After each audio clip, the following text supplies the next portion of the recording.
흥미진진, 무궁무진, 총행무진. 뇌생남과 진짜 삼남매의 티격태격 토크쇼 진짜가 나타났다. 이 난장판에 끝판왕 차례 진짜가 나타나 나나나나나나나나나.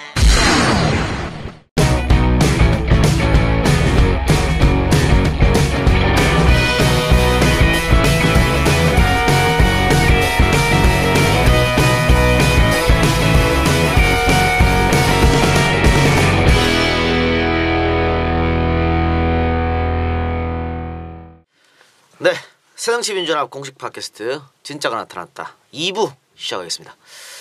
1부 끝나자마자 우리 진 삼남매 저는 퇴장해버렸습니다. 집에 갔습니다. 남아있지 않고. 왜 가시냐 물었더니 2부에 출연하시는 홍모 의원과 도저히 같이 방송 못하겠다 이런 말씀을 남기고 떠났는데 왜 그런지 이따 본인에게 직접 물어보기로 하고요. 지난주 예고해드린 대로 오늘 2부는 비탄감 프로젝트 주빌리은행 특집으로 진행됩니다. 주빌리은행에 관계되신 세 분 나오셨습니다. 우선 이재명 시장님 반갑습니다. 네, 반갑습니다. 시장이 아니고 주빌리은행장. 주빌리은행장. 네. 다양하게 하고 계시는데. 네. 인사 좀 해주시죠. 네, 반갑습니다. 오랜만에 우리 팟캐스트에서 인사드리는 것 같은데요. 오늘은 세상에 빚을 떠안고 괴로워하는 사람들한테 그야말로 빚을 줄여줘서 빛을 주는 그런 프로그램에 대한 얘기를 하게 됐네요. 네. 많이 관심 가져주십시오. 네. 그리고 주빌리은행의 이사 재윤경 희망살림 대표 나오셨습니다. 네, 안녕하세요. 재윤경입니다. 네. 끝입니까? 네. 예. 오늘은 또 이렇게 그 중요한 두 분이 오셨기 때문에 저는 참고 말씀만. 예. 오늘 방송은 비디오로만 여러분들 시청해 주시기 바랍니다. 제 이사님의 미모가 워낙 출중하기 때문에 밀리는 느낌이 들어요. 그렇습니다. 네. 앞으로 이런 식으로는 불러주지 마세요. 비교됩니까? 비교돼서. 그리고 진 삼남매가 같이 할 수 없다고 이야기한 홍종학 새정치민주연합 의원 나오셨습니다. 네, 안녕하세요. 홍종학입니다. 네. 세 분이 왜 그런 말을 했을까요? 아니 제가 고생들 하신다고 네. 저녁을 한번 사기로 했는데 여태까지 약속을 못 지키니 아마 약속 안 지키는 사람과 상종을 안 하겠다고 얘기를 하고 한 거예요. 사실은 홍종학 의원 같으면 우리 진짜가 나타났다 팟캐스트의 3파 역할을 하신 분이에요. 지금 당에서 디지털 소통본부장 맡고 계시죠. 네네. 네. 그래서 제가 지원을 해야 되는데 지원을 잘 안 한다고 지금 그렇게 항의를 하고 있습니다. 다들 녹음 끝나고 여기서 맥주 한 잔씩 하면서 외상으로 해놓고 나중에 홍종학 의원 오면 받아라 이렇게 하고 나가셨어요. 그래서 오늘은 결제를 해주고 갔으면 하는 바람이 들고 우리 홍종학 의원님은 국정감사에서 실세총리라고 불리는 최경환 의원과 설전을 벌여서 그게 뭐 인터넷에 막 떠돌아 다니고 있습니다. 뭐 통쾌했다 이런 의견도 대부분이었고 최경환 총리가 정말 실세 총리로서 너무 건방진 대답을 한 거 아닌가. 그러니까 대답 못하겠다 그러고 그러시더라고요. 네. 그 최 부총리가요. 나중에 이제 얘기하는데 자기가 좀 흥분했다고 뭐 얘기를 하고요. 흥분한 이유는 자기도 그래 지역구 국회의원인데 그 텔레비에 지역구 주민들이 다 보는데 재벌 앞잡이라고 자꾸 이렇게 표현하고 몰아세우니 너무하지 않느냐 뭐 그렇게 얘기를 하더라고요. 근데 뭐 재벌을 이렇게 편향적으로 정책을 취하는 사람을 그럼 뭐라고 얘기를 하죠? 제가 앞잡이라는 표현을 안 쓴 것 같고 그냥 뭐 재벌의 편향적이다. 네. 그다음에 뭐 재벌에 퍼주고 있다. 그래서 국민들한테 돈 뺏어서 그냥 재벌들 퍼준다 이런 얘기를 좀 많이 했죠. 그래서 경제가 어려운 것은 최경환 부총리 책임이다. 책임을 물어야 된다. 이런 얘기를 한참 한 7분 했더니 이제 열받아서 대답 못하겠다고. 왜 질문을 7분 하고 답변을 7초만 하게 하냐 뭐 이렇게. 근데 이거는 해명을 좀 해야 될 것 같아요. 그 보도들이 뭐 내가 7초밖에 안 줬다고 그러는 것 같은데. 네, 이게 특히 종편에서 그러더라고요. 네네. 그거는 정말 취재를 조금만 해보면 다 기자들이 아는 건데요. 그 국회에서 여태까지 새누리당 의원들 다 그렇게 해왔거든요. 우리가 시간에 항상 쫓겨요. 그래서 대개 자기 할 얘기하고 마지막에 저희 마이크는 꺼지거든요. 근데 장관 마이크는 계속 살아 있어요. 그러니까 우리가 질문하고 나머지 이제 장관 마이크는 살아 있으니까 장관이 한 2, 3분 또 대답하고 이런 게 일방적인 관행인데 이제 어제는 자기가 화가 나가지고 못하겠다 이러니까 이건 이제 국정감사를 완전히 무시하고 국민을 무시한 그 실세 총리의 오만 방자함 이게 그냥 드러난 거죠. 그 지금 어제 화도 날만한 게 뭐 인턴을 뭐 지금 그 취업 청탁을 했느니 이런 것들이 지금 막 나오고 있고 검찰에 지금 수사 의뢰가 되었다. 뭐 이런 것들을 어제 우리가 계속 추궁을 하니까 이제 부총리로서는 뭐 화가 날만도 하겠죠. 짜증도 나고 뭐 찔리는 구석이 있기도 하고 뭐 그랬겠죠. 또 우리 저 이재명 시장님도 보건복지부 국감에 참석해가지고 네. 보건복지부가 아니고 복지방해부다. 네. 이런 발언을 해서 또 여당 의원들이 여기가 무슨 뭐 자기 저거 평하는 장이냐 그런 굉장히 반발했었죠. 네. 뭐 저는 그냥 있는 사실을 그대로 지적했는데 복지부가 복지 방해하고 있잖아요. 국민의 복지를 확대시켜야 될 국가 기관인데 지방자치단체가 하는 거 권장은 못할 망정 하는 걸 자꾸 막아서 복지 방해부다라고 비난받을 수도 있습니다라고 했더니 마침 또 새누리당 의원께서 그런 모욕적인 얘기를 하냐고 해주셔서 뭐 고맙더라고요. 오히려 예, 그냥 가만히 있으면 그냥 넘어가는 건데 그렇게 야단을 쳐주셔가지고 덕분에 이거 국민들이 관심을 갖게 됐죠. 오히려 언론 해자되고 뭐 제가 기대했던 바죠. 어렸어. 네. 그런데 어쨌든 저기 뭐 김재식 의원 새누리당 김재식 의원 같으면 그 보건복지부가 아니고 복지방해부란 말 속기록에서 삭제해달라. 네. 그런 요청했는데 받아들여졌습니까? 제가 동의를 안 했죠. 아니 말을 했는데 왜 삭제를 합니까? 있는 사실을. 그분들이 그런 특성이 있는 것 같아요. 지우면 없어진다. 역사 왜곡한 거와 좀 뭔가 연관성이 있지 않을까 생각 좀 들더라고요. 뭘 지웁니까 있는 사실을. 있는 거 있는 거고 없는 거 없는 거지. 그리고 또 얼마 전에는 그 성남 시에서 했습니까? 카페트 토크 콘서트. 네. 그 이제 카페트 토크 콘서트라는 게 카카오톡, 페이스북, 트위터 네. 이런 친구들 다 초청해서 네. 돈 받고 콘서트 한 건 아니죠. 그건 아니고요. 그냥 저는 한 1,200명이 300명 정도 오지 않을까 했더니 1,000명이 훨씬 뭐 넘게 왔더라고요. 1,000명 훨씬 넘게. 그리고 놀라운 사실은 제가 일부 손을 들어서 확인을 해봤는데 성남 지역 주민들은 3분의 1 정도 되고 다 뭐 전국에서 오신 그렇죠. 분이 한 3분의 2 정도. 해외에서 오신 분도 계시다고. 예, 뭐 파리에서 오신 분도 계시고 미국에서 오신 분도 계시고 뭐 이것 때문에 왔는지는 잘 모르겠는데 하여튼 그런 분들이 몇 분 있었습니다. 네. 그래서 1,000명이 넘는 사람이 와서 성황리에 끝이 난. 네. 그 제가 이제 제가 그때 그 확신한 게요. 제가 이동형 작가보다 훨씬 인기가 좋구나라는 생각을 했어요. 그래서 제가 지금 여기서 반론을 펴려고. 한 달 전에 저는 저 박원순 시장하고 토크콘서트를 했거든요. 네. 2,000명 왔습니다. 그래서 지금 저 이재명 시장이 카페 토크콘서트 하면서 사회자를 우리 저 이철희 선배를 불렀는데 네. 나를 안 부르는 게 1,000명밖에 안 왔다. 그럴 수도 있겠군요. 그렇죠. 나를 불렀으면 네. 2,000명이 왔을 것이다. 이런 얘기를 드립니다. 어쨌든 저는 이재명 씨를 앞으로 배신자라 부르겠습니다. 큰일 났네 이거. 네.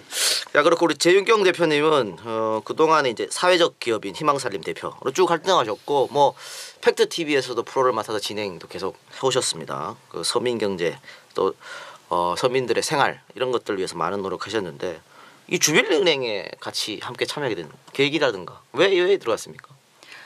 주빌리은행을 제가 들어간 건 아니고요. 예. 같이 만든 거고요.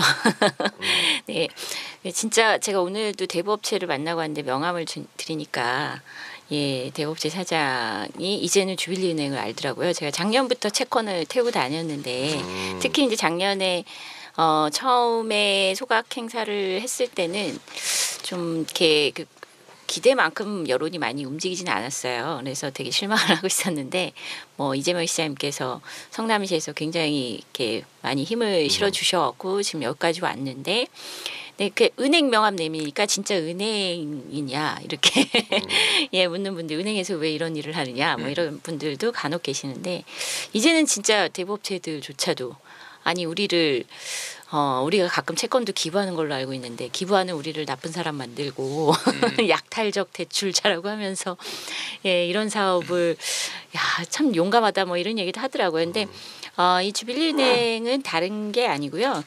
사실 이제 진짜 은행은 아니고 좀 이렇게 기존의 은행들이 너무 그 많은 돈을 벌면서 돈을 벌었으면 채무자도 은행의 고객인데 돈을 갚을 때만 고객이 아니라 못 갚을 때도 여전히 고객이죠. 그러면 못 갚을 때조차도 좀 어떻게 함께 그 문제를 풀 수 있는지 고민하고 풀 수 있는 그 이 해법을 함께 찾아주는 것이 그게 은행이 해야 될 역할인데 못 하고 있죠. 그리고 오히려 굉장히 좀 야박한 시장이 채권을 마치 노예문서처럼 이렇게 사고 파는, 예. 그래서 그게 끝도 없이 이 매각이 이루어지면서 나중에는 뭐 15년, 20년 지난 채권도 헐값에 거래되는 이게 너무 저는 좀 상식적으로 이해가 안 돼서 이런 건 좀 국민들하고 같이 공유하고 뭔가 제도를 좀 바꿔야 되지 않을까 이런 생각에서 이 운동을 시작을 하게 됐습니다. 알겠습니다. 우리 재윤경 대표님은 아주 오래되셨어요. 네네. 이런 걸 한지 지금 주빌리은행은 얼마 안 됐지만 그 동안도 채무자를 돕는 이런 걸 언제부터 하셨죠? 한 10년 넘었죠, 이제? 뭐 꼭 채무자를 본격적으로 도와야겠다 이런 운동을 한 거는 뭐 사실은 2000한 10년, 9년 이 정도부터고요. 왜냐하면 그 전에는 채무자들이 연락을 해도 저희가 안내를 간단하게 할 수 있었어요. 뭐냐면 파산 제도가 있고 파산을 통해서 새 출발을 하셔라. 그리고 또 배드뱅크도 있고 그리고 이런 게 전제가 됐기 때문에 채권자들이 만약에 대부업체에서 갑자기 그 돈 갚아라 그러면 내비 다 할인돼서 산 거 아니까 좀 깎아줘라. 이렇게 협상을 해라. 그리고 실제로 그렇게 조언만 해줘도 협상에 성공을 하는 경우가 많았어요. 그래서 저희가 이렇게 굳이 이렇게 크게 팔 걷어붙이고 나서야 되는 게 아니었는데 한 2008년부터 우리 이렇게 MB 대통령께서 많은 걸 거꾸로 뒤집어 놓으셨잖아요. 그래서 이 파산 제도도 굉장히 진입장벽을 많이 만들어 놓고 이 그 배드뱅크도 원래는 그 공기업이 이렇게 주도했었는데 민간 시장에 다 넘겨버리고 이러면서 이게 이제 채무자들의 인권이 완전 심각한 지경까지 간 거죠. 그래서 이때부터 이제 좀 본격적으로 좀 시작하게 됐습니다. 이런 제도가 조금 더 빨리 됐으면 어땠을까? 제가 신용불량자가 2005년에 됐는데 그때는 이런 게 없었어요. 그래가지고 네.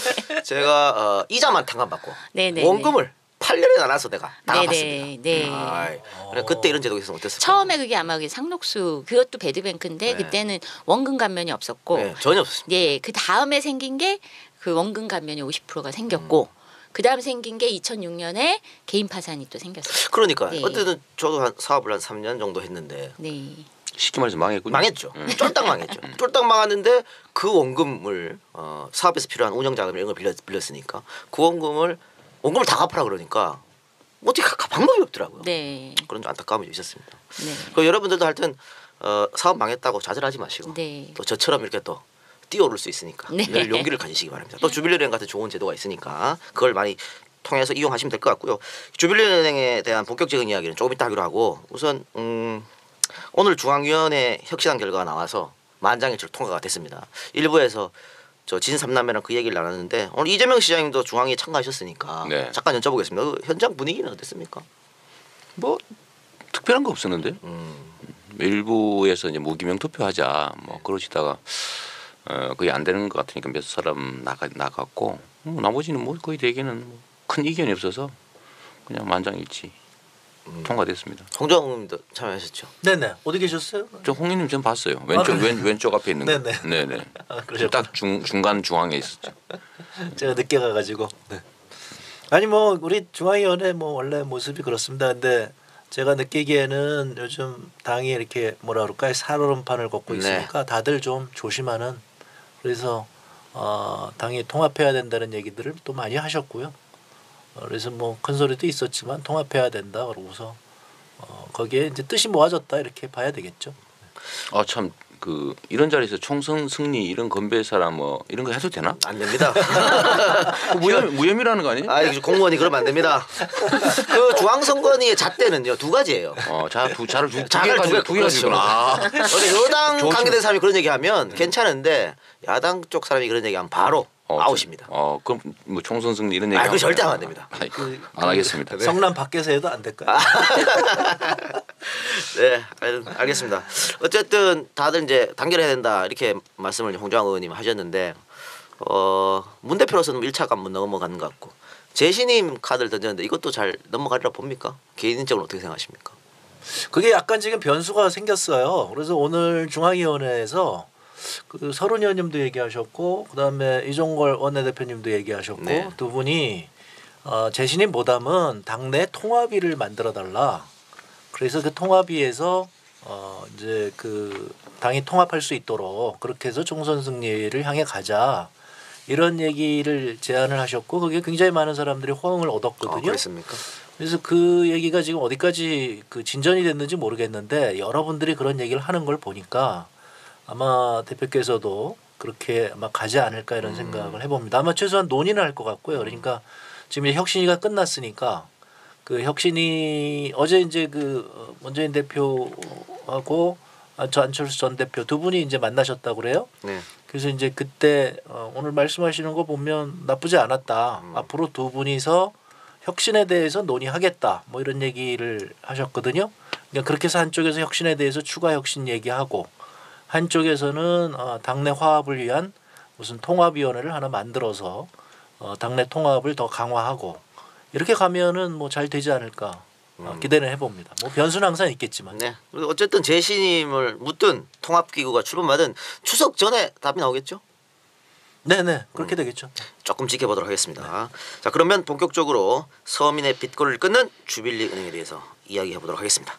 우선 주빌리 은행이 뭐냐 도대체? 아직 전혀 감이 안 잡히신 분들이 많으실 것 같아요. 네. 이게 진짜 은행인지 돈 넣고 빼고 하는 은행인지. 보통의 은행은 그야말로 돈을 넣었다 뺐다 하는 건데 이 은행은 빚을 넣었다 뺐다 하는 겁니다.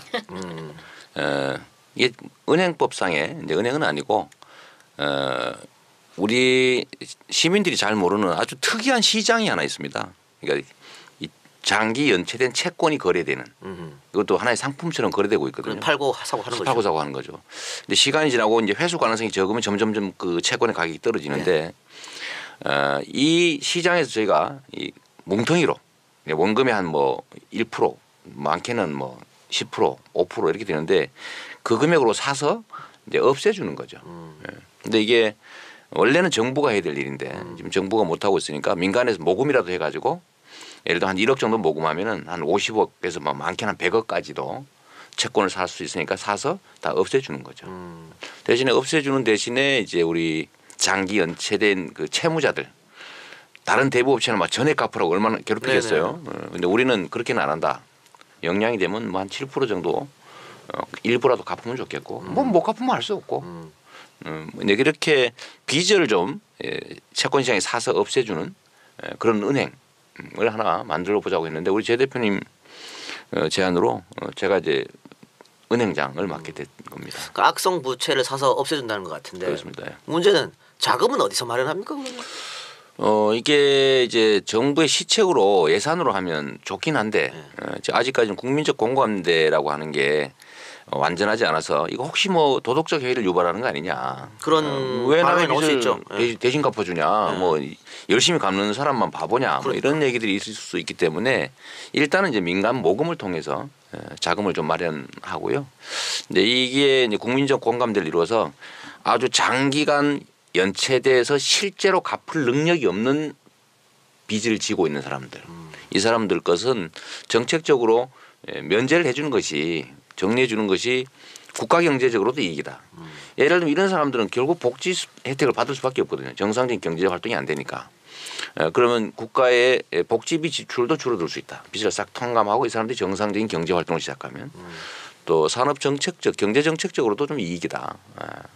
그래서 이런 여러 가지 측면들이 국민적 공감대가 만들어지면 이제 예산을 가지고 옛날에 뭐 공적 자금이라는 이름으로 기업들한테 대대적으로 빚 탕감해 줬지 않습니까? 이제 그런 예산의 아주 극히 일부 170조 원 정도 가까이 기업에 투자했는데 뭐 한 1조 원 정도만 하면 한 50조 원 정도의 이 악성 채무를 없애줄 수 있지 않을까 그런 기대를 하고 있습니다. 그러니까 악성 채무가 사실은 돈이 없어 갚을 능력이 없어 못 갚는 거 아니겠습니까? 그렇습니다. 그러니까 특히 이제 서민층한테 집중된 것 같은데 네. 제가 자료를 보니까요. 하위 20%의 저소득층 금융부채가 네. 1인당 868만 원. 올 1분기예요. 네. 근데 2012년에 보니까 616만이었더라고요. 40%가 무려 3년 만에 40%가 증가했는데 이 사람들은 사실은 우리가 말하는 시중은행 1금융권에서 돈 빌리기가 거의 힘들고 불가능하니까 네. 자꾸 2금융권 아니면 이제 TV에 요즘에 맨날 틀면 나오는 네. 대부업체로 가지 않습니까? 근데 그게 이제 이율이 굉장히 비싸니까 네. 더 악순환에 빠지게 되는 것이죠. 그렇죠. 예. 근데 이 시장님이 그 방금 이 사람들 부채를 없애주는 게 국가적으로도 이득이다 이렇게 말씀하셨는데 우리 제 대표께서 이 좀 구체적으로 이 빚 탕감이 왜 필요한지. 그러니까 예를 들면 그거예요. 그러니까 지금 이렇게 뭐 600만 원에서 800만 원 늘었다 이렇게 말씀하셨는데 그것도 하위 20%에서 네. 예, 제도금융권 빚이 그만큼 잡힌 거고요. 아, 예, 사실은 대부업체로 넘어가면서부터는 1,200조 안에 카운팅이 안 돼요. 아예 그냥 잡히지 않습니까? 예, 아예 관리를 안 하기 그럼 때문에 더 심각한 상황이라고 더 봐야겠네요. 심각하다는 거고 그래서 이 위기가 되게 숨겨져 있습니다. 근데 이게 또 보면은 저희가 최근에 그 부실채권 확보해서 보니까 외환위기 직후의 빚도 그렇게 많다는 거예요. 그러니까 뭐 외환위기 지난 지가 거의 뭐 10몇 년, 20년이 다 돼가는데 아직까지도 그 빚이 회전되고 있다. 그래서 어떤 분은 이렇거든요. 그러니까 15년 전에 남편이 진 한 200만 원 빚. 예, 그게 다시 이자가 붙어갖고 1,600만 원이 청구가 들어온 거예요. 그러면은 이 대부업체는 저희는 이제 좀 알고 있었죠. 그게 채권을 성격을 이렇게 딱 보니까 가격이 0.1% 정도 되는 것 같아요. 그럼 2,000원 주고 샀단 말이에요. 아하. 2,000원 주고 샀는데 이분한테는 1,600만 원을 청구해요. 그러면서 인심 쓰는 척하면서 1,400만 원만 갚아라. 그러니까 이분은 그 사실은 그동안 이 그 심적 고통 때문에 폭력을 많이 당하셨거든요. 심적 고통 때문에 사회생활을 못 하고 있었어요. 계속 뭐 전화하고 예. 뭐 위임장 보내고 네네. 막. 그리고 이제 이전에 그 남편으로부터였던 이혼 전의 폭력 이런 것 때문에 사회생활 못 하고 있다. 이제 다 이제 조금 회복이 되셔서 사회생활 하려고 첫 월급 타서 통장을 딱 만들었는데 그걸 압류한 거예요. 그러니 이게 두려워서 다시 주저앉고 싶은 거죠. 만약에 그분이 이제 우리한테 민원을 제기하셔서 나중에 100만 원으로 협의를 해드렸어요. 그래서 1,600이 아니고 1,400이 아니고 100만 원만 받고 끝내라. 니네 2,000원에 산 거 안다. 그래갖고 끝났는데 그러면 만약에 이분이 그걸 우리를 민원 제기를 안 하고 계속 끙끙 1,400만 원 쫓겼으면 다시 주저앉았을 거라는 그렇죠. 거죠. 일할 필요가 없죠. 일을 할 엄두가 안 나죠. 그렇죠. 왜냐하면 그만큼 못 버니까. 그러니까 결국 왜냐하면 조금이라도 벌어서 이분들이 한 발 한 발 올라가서 어느 순간 납세자가 되고 그래야 나라에 기여도 하는데 뭐냐면 일어서지 못하게 그냥 주저앉혀 버리는 거죠. 이거는 국가적으로 손실이지 않나요? 그러니까 그런 경우도 있더라고요. 네. 그러니까 통장이 가압류되니까 현금으로 네. 달라. 그럼 이거는 또 세금을 안 내게 되는 돈이잖아요. 네네네. 그러니까 이럴 수도 있으니까 여러모로 이분들 빚을 탕감해 주는 게 국가적으로 도움이 된다. 네. 이런 말씀인 거죠. 네. 오늘 뭐 한 건 하셨다면서? 예, 오늘도 이제 대부업체에서 한 0.75%에 70억 원어치 샀습니다. 70억 걸. 네, 네. 5천만 원 가지고 70억 원어치 네. 채권을 샀으니까 네, 네. 사실 1%도 안 되는. 네, 네. 그러니까 이거를 대부업체들은 사가지고 전원한테 전화해가지고 괴롭혀가지고 네, 네, 네. 100명한테서 100명 중에 한 명만 받으면 본전을 네, 찾는 네. 거죠. 네. 돈이 남는 거죠. 네. 50% 남는 거네 50%. 네. 나쁜 놈들이구만. 그 나쁘다고 말하면 우리한테 안 파니까요. 좋은 놈들이네. 어쩔 수 없다. 이게 나쁜 놈 얘기가 나와서 그런데 사실은 대부업체들을 나쁘다고 할 수가 없는 그렇죠. 거죠. 왜냐하면 자본주의 사회에서 돈을 벌 수 있는 기회를 부여했는데 그 수단을 그 기회를 이용해 가지고 돈을 버는 걸 그 사람을 나쁘다고 할 수 있는 게 아니고 그런 제도를 만드는 행위가 나쁜 거죠. 네. 이 나쁜 게 이게 기획재정부 관료들이라니까요. 맞습니다. 어제 네. 내가 이 얘기를 하고 최경환 부총리가 이게 근데 이게 이유가 있는 게요. 우리 재윤경 대표님도 그렇고 저도 그렇고 제가 이 부채 관련돼서 이게 빚이 큰일이다 얘기한 게 되게 2001년도 그때 카드 사태 날 때부터 얘기를 했거든요. 지금 시장님 말씀하신 것처럼 제가 그래서 제가 미국에서 박사를 받았는데 그런 걸 배워본 적이 없는 거예요. 그래서 이제 그때 미국 걸 이렇게 쫙 뒤져보니까 미국은 이미 70년대에 끝난 얘기예요. 이렇게 오래 빚을 못 갚고 있는 사람들의 빚을 받는 것은 국가 경제에 도움이 되지 않는다. 그래서 78년도에 그걸 이제 브라라고 그러는데 브라 78이라고 그래서 그러니까 Bankruptcy Reform Act라고 그래서 파산 개혁법. 이게 미국에서 78년도에 만들어졌어요. 그 다음부터 미국에서는 1년에 한 200만 명씩 파산해요. 100만 명인가 200만 명인가 되죠. 이렇게 막 그렇게 파산을 해요. 시켜줘요. 그러니까 이제 그 사람들은 그냥 빚에서 완전히 벗어나는 거죠. 그러니까 그분들이 이제 빚에서 벗어나니까 열심히 자기가 노동해서 돈 벌면 소비가 되는 거예요. 근데 그렇게 안 될 때는 돈 벌어봐야 이게 차압을 당하니까 에이 그런 일은 내가 어디 가서 그냥 뭐 술이나 먹고 있겠다 이렇게 되는 거죠. 그러니까 이게 미국의 경제학자들이 한 100년 동안 열심히 연구를 해보니까 경제가 잘 되려면 이게 파산법이 이렇게 돼서 자꾸 사람들을 재활시켜야 되겠다. 이게 이제 그 개인회생법이거든요. 그래서 제가 이 얘기를 그걸 공부해 보니까 그렇구나. 그러면 한국의 관료들이 이 미국 경제 좋아하잖아요. 그 미국이 이렇다. 이거 받아들여요. 이건 절대 안 받아들이더라고요.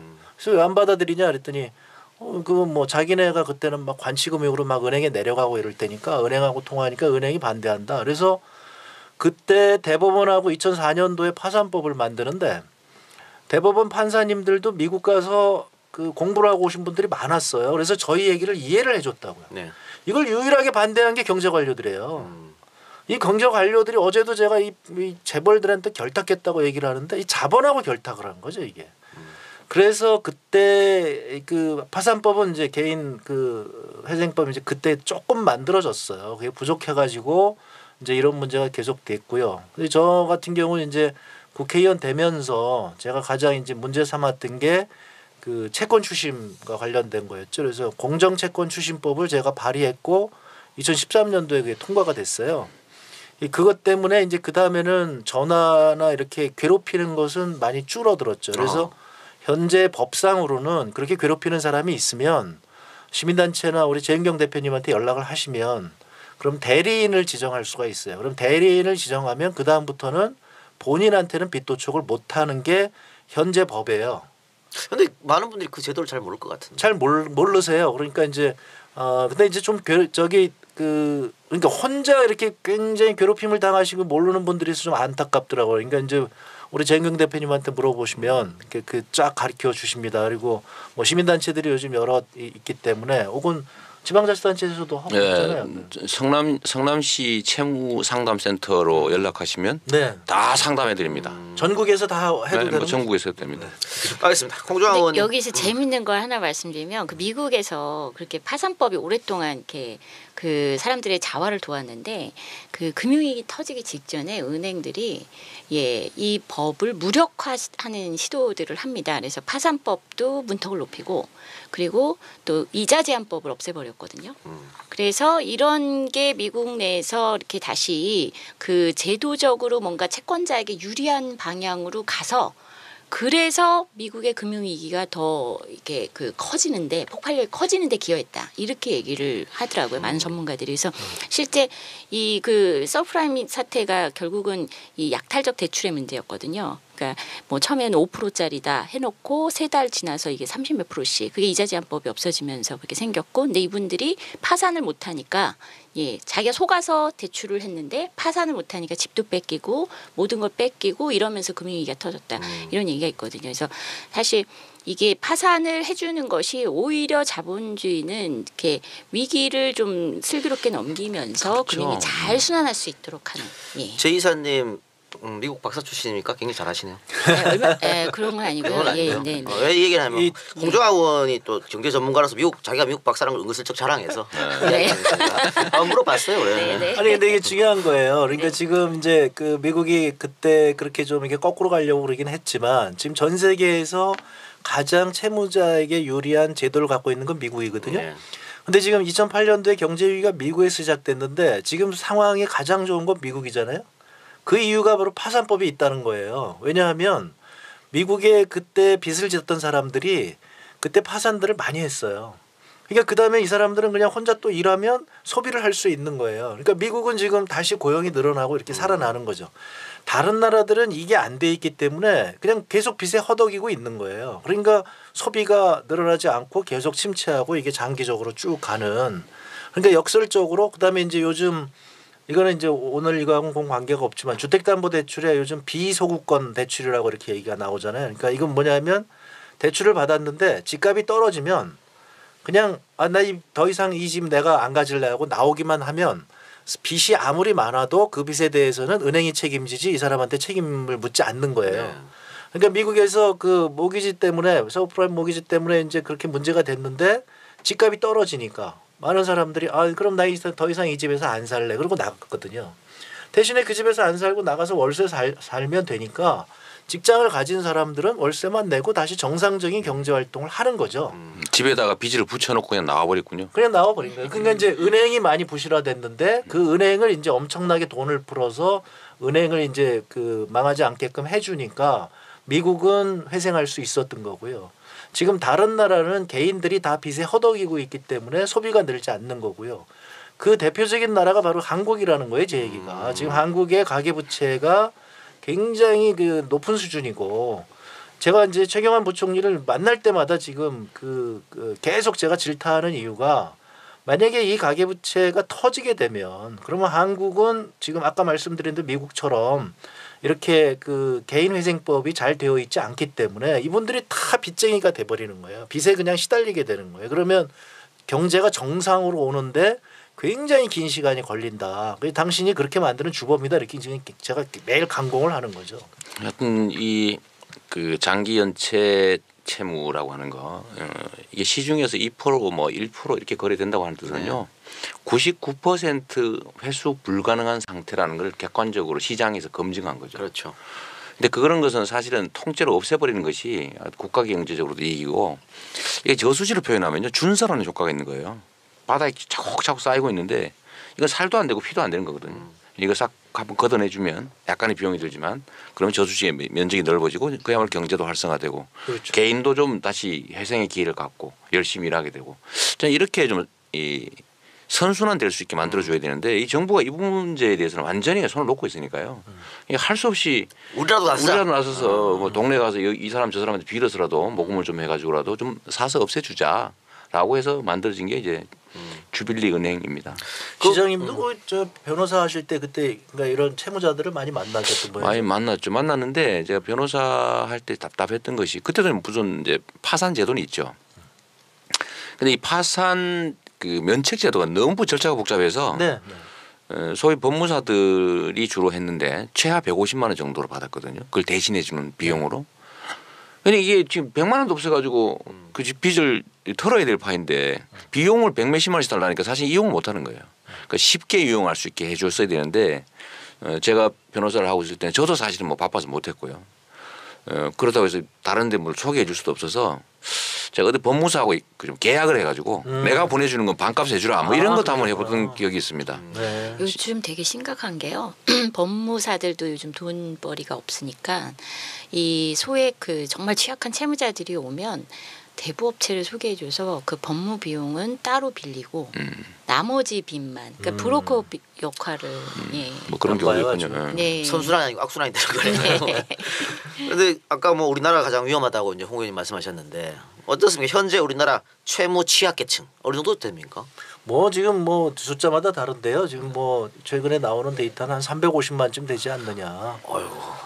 근데 연체하고 있는 사람들이 뭐 한 장기 번이라도 연체. 이제 장기 연체했던 연체 사람들 뭐 이런 사람들이 이제 그렇게 많다 그러는데요. 근데 이제 저는 이제 이분들은 당장 그 굉장히 시달리고 계시는 분들이고요. 제가 보기에는 이거보다 훨씬 더 심각하다는 거죠. 그 주택담보대출이 지금 정부에서는 괜찮다 그러는데 저거는 뭐 아주 대형 폭탄이 지금 있는 거고요. 요게 지금 당장 이 정부 들어가고 지금 최경환 부총리가 제가 또 이 얘기했더니 자기는 아니라고 저기 하는데 자기 빚내서 집 사는 적이 없다고 우기는 거예요 지금. 자기가 그렇게 그냥 막 빚내가지고 뭐 이렇게 해라. 그래서 사실은 이렇게 빚이 늘어가고 있는 상황에서는 경제가 나쁜 면이 잠깐 가려지거든요. 그러니까 어제도 지금 연체율이 떨어지고 있다 막 이런 얘기를 하는 거예요. 근데 빚내가지고 빚을 갚으면 연체율이 안 올라가죠.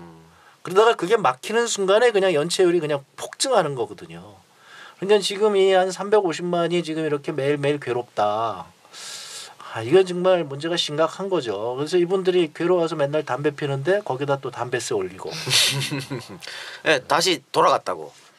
담배 판매량이 원점으로 다시 돌아갔다 그러더라고요. 그러면 세수만 불려주는 효과가 돼버렸어요. 그 참 그것도 옆에서 들으니까 화나는데 지방자치단체는 세금이 안 늘었어요. 중앙정부가 다 먹었어요. 다 먹었습니다. 네. 담배에 가까운 거. 네. 12조 정도 늘었다던데. 그러니까 이 담배세 올린 거를 중앙정부가 다 먹었고 지방은 안 주고. 지방정부는 거의 비슷합니다 지금. 들어오는 총액이. 네. 4월 정도까지는 적었어요. 더.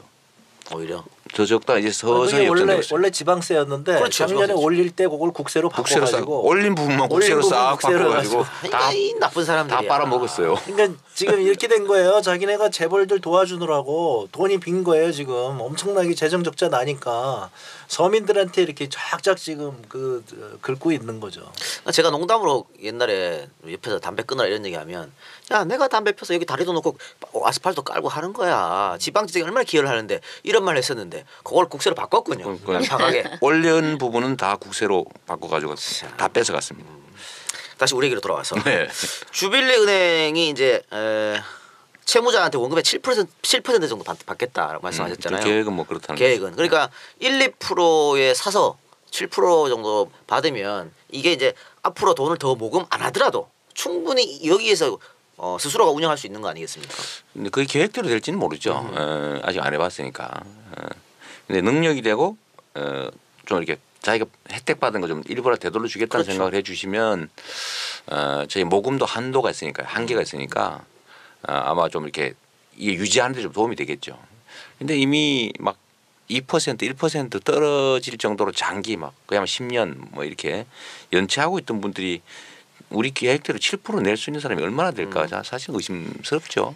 최근에 이거는 곧 조만간 이제 성남시하고 이제 시장님하고 같이 좀 이렇게 크게 보도를 할 준비를 하고 있는 게 있는데 그 전에는 저희가 채권을 이렇게 랜덤하게 샀잖아요. 근데 그 상담센터가 있어서 상담을 찾아오시는 분들 중에 이 채권이 이제 있는 거예요.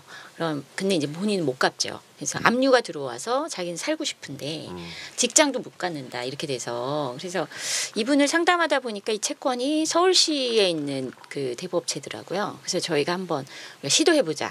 그래서 전화를 해서 우리한테 팔아라. 그러니까 이분은 이제 한 푼도 갚을 수 있는 상황이 아닌데 통장에 40만 원이 들어있는 거예요.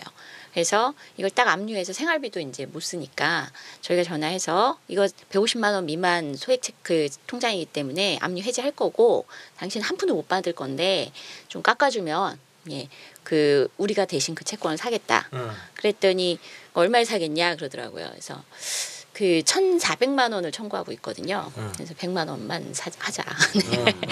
예, 100만 원만 하자. 그래서 그것도 사실은 원금 대비는 한 28% 정도 됩니다. 그리고 비싼 건데 그래도 이거는 채무자가 직접 있는 거고 이분이 이 압류 해제되고 그다음 빚이 없어지면 마을버스 기사로 취직을 하시기로 했어요. 그래서 취직하시면 일부를 이제 조금씩 변제하시기로 그래서 일단은 채권을 우리가 그렇게 해서 사와서 앞으로는 특히 이제 성남시 같은 경우는 상담센터가 전제돼서 중심이 돼서 저희랑 같이 이렇게 특정 채권도 하다 보면 조금은 회수되는 돈들도 그리고 그런 사례를 자꾸 알려서 많은 사람들이 동참할 수 있도록 하려고 합니다. 아니 근데 시장님께서 지금 좀 얼마나 갖겠냐는데 저는 긍정적으로 보는 게요. 이게 저는 사실 주빌리 은행은 그냥 옆에서 서포터고요. 그 장발장 은행에 제가 거기 하고 있거든요. 그 장발장 은행은 또 뭐예요? 장발장 은행은 돈이 없어서 그래서 뭐 형무소에 가시는 분들 벌금 낼 돈이 없어서 벌금 대신에 노역장 살이하는 거를 막아주는 거죠. 그래서 이제 그분들도 참 안 되신 분들인데 그렇죠. 오죽했으면은 네. 그 안에 들어가서 노역을 하겠습니다. 네. 그래서 장발장 은행에서 이제 돈을 모금해서 그분들 대신에 벌금을 내주고 그분들이 이제 그 기간에 걸쳐서 이렇게 분할을 납부하도록 이렇게 돼 있거든요. 근데 굉장히 많은 분들이 벌써 다 갚았어요. 그래요? 여러분들이 그러니까 그 기간도 안 됐는데 원래 약정한 기간보다 훨씬 안 됐는데 그 이제 장발장은행의 그때 이제 그 취지가 그 한번 그렇게 따뜻한 사회의 손길을 느껴보면 그러면 이 사회에 대해서 좀 더 긍정적으로 생각하고 그리고 열심히 그 사회에 대해서 보답을 할 것이라고 생각했는데 그게 그냥 눈에 팍팍 띄더라고요. 그래서 저는 여기도 잘 될 것 같습니다. 네. 그 전에 그 참여정부 당시에 했던 배드뱅크 프로그램에 이게 그거였잖아요. 사실은 근데 이제 면책률이 좀 작았던 건데 이게 수익이 났어요. 110%로. 그렇습니까? 네, 117%의 수익이 났는데 우리는 근데 그때 배드뱅크 프로그램들처럼 뭐 50%씩 받는 건 아니니까 형평권 뭐 되는 대로 갚으셔라 하는 거니까 그리고 이제 채무자를 찾는 게 조금 어려움이 있죠. 우리가 확보한 채권의 채무자를 찾는 게 그래서 이게 많은 국민들이 좀 알아서 너도 나도 좀 조회를 해보셨으면 좋겠어요. 그러니까요. 네. 이분들 같으면 예를 들어 1,000만 원이 빚을 져서 괴로워하고 있었는데 네. 주빌리은행에서 70만 원만 갚으면 네. 없애주겠다 하면 네. 얼마나 고마울까요? 네. 그럼 충분히 이거 나눠서라도 갚을 것 네, 같아요. 네, 네, 네. 그러니까 나 같은 사람이 더 없기 위해서 가능하기도 할 것 같은데 아까 재용경 대표가 뭐 성남시에서 상담센터를 운영하고 있고 거기랑 협의를 하고 있다고 했는데 네. 이 주빌리은행이 성남으로 간 이유는 뭡니까? 그렇게 오해하는 분들이 많으세요.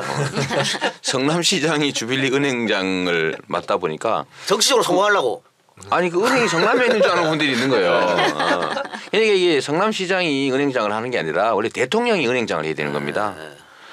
그래야 이게 전국적으로 운영하는 거구나 알 텐데 불가피하게 제가 또 이걸 성남에서 많이 확산하려고 노력하다 보니까 이제 그 은행장으로 발탁이 된 거예요. 전국 주빌리 은행장으로 제가 발탁된 게 성남 주빌리 은행이 아닙니다. 아니고. 네.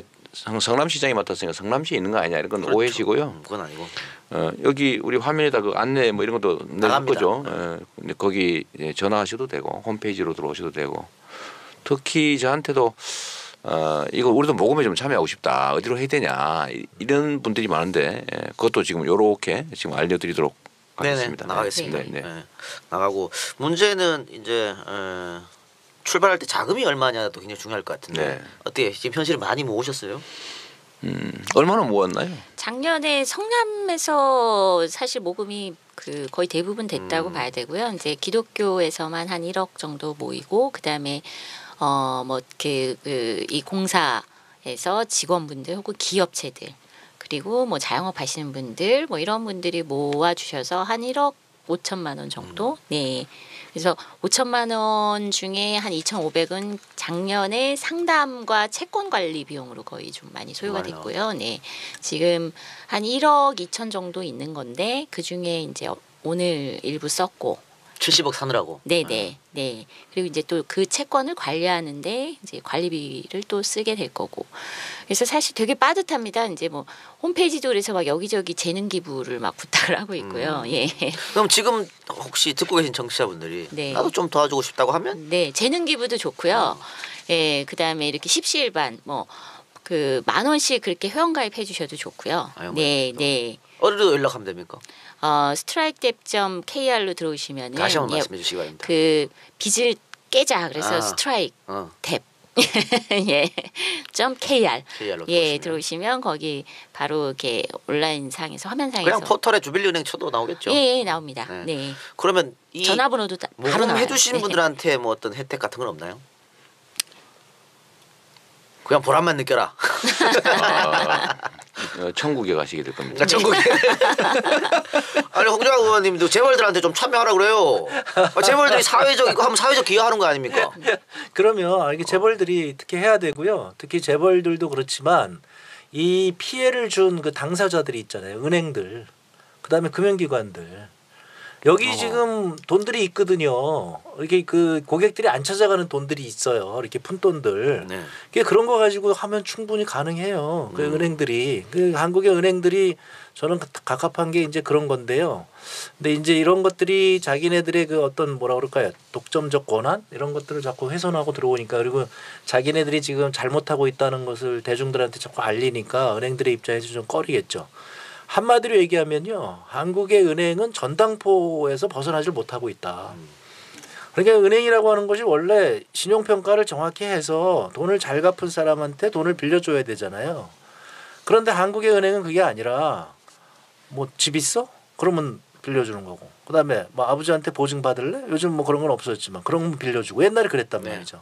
그러니까 얘는 가만히 편안하게 앉아서 우리 옛날에 지금 뭐 요즘 또 그런 게 많이 늘었다면서요. 우리 학생들이 뭐 이렇게 그 컴퓨터 가져가면 뭐 돈 빌려주고 이런 전당포가 많이 늘었다 그러는데, 그러니까 예전에 우리 시계 갖다 빌주고 그다음에 돈 얻어갖고 술 먹고 이러던 그 전당포, 한국은행은 거기에서 지금 한 발짝도 못 나가고 있는 거죠. 그러니까 이게 지금 이런 것들이 저희가 얘기하는 이런 것들이 금융시장의 도덕적 해이를 그 조장하는 것이 아니라 한국의 금융시장을 발전시키는 것이다. 이거를 저는 꼭 강조했으면 좋겠어요. 왜냐하면 많은 분들이 아직도 좀 꺼려하시는 분들이 있어요. 저거 그 빚 안 갚는 걸 다른 사람이 왜 갚아주지? 이렇게 생각을 하시는데요. 미국이 이렇게 해가지고 금융시장이 오히려 발전했거든요. 그 다음부터는 이제 은행에서 꼭 갚을 사람한테만 돈을 빌려주고 그러다 보니까 이제 돈이 건전한 쪽으로만 이렇게 가는 거죠. 그런 그 의심은 덜어버리셔도 된다. 그런 걱정하지 마시고 주빌리 은행에 와서 도와주시면 그게 한국의 금융시장도 발전시키고 한국의 자본주의도 발전시키는 것이고 대한민국의 발전을 위한 것이다 이렇게 생각하시면 되겠습니다. 네, 알겠습니다. 큰 틀에서 많이 도와주시기 바라고요. 그 아까 이재명 시장이 정부가 해야 할 일을 지금 우리가 하고 있다. 안 하니까 그런 말씀하셨는데 그럼 아예 이 새로운 법안을 좀 만들어서 제도적으로 이분들을 보호할 그런 방법은 없을까요?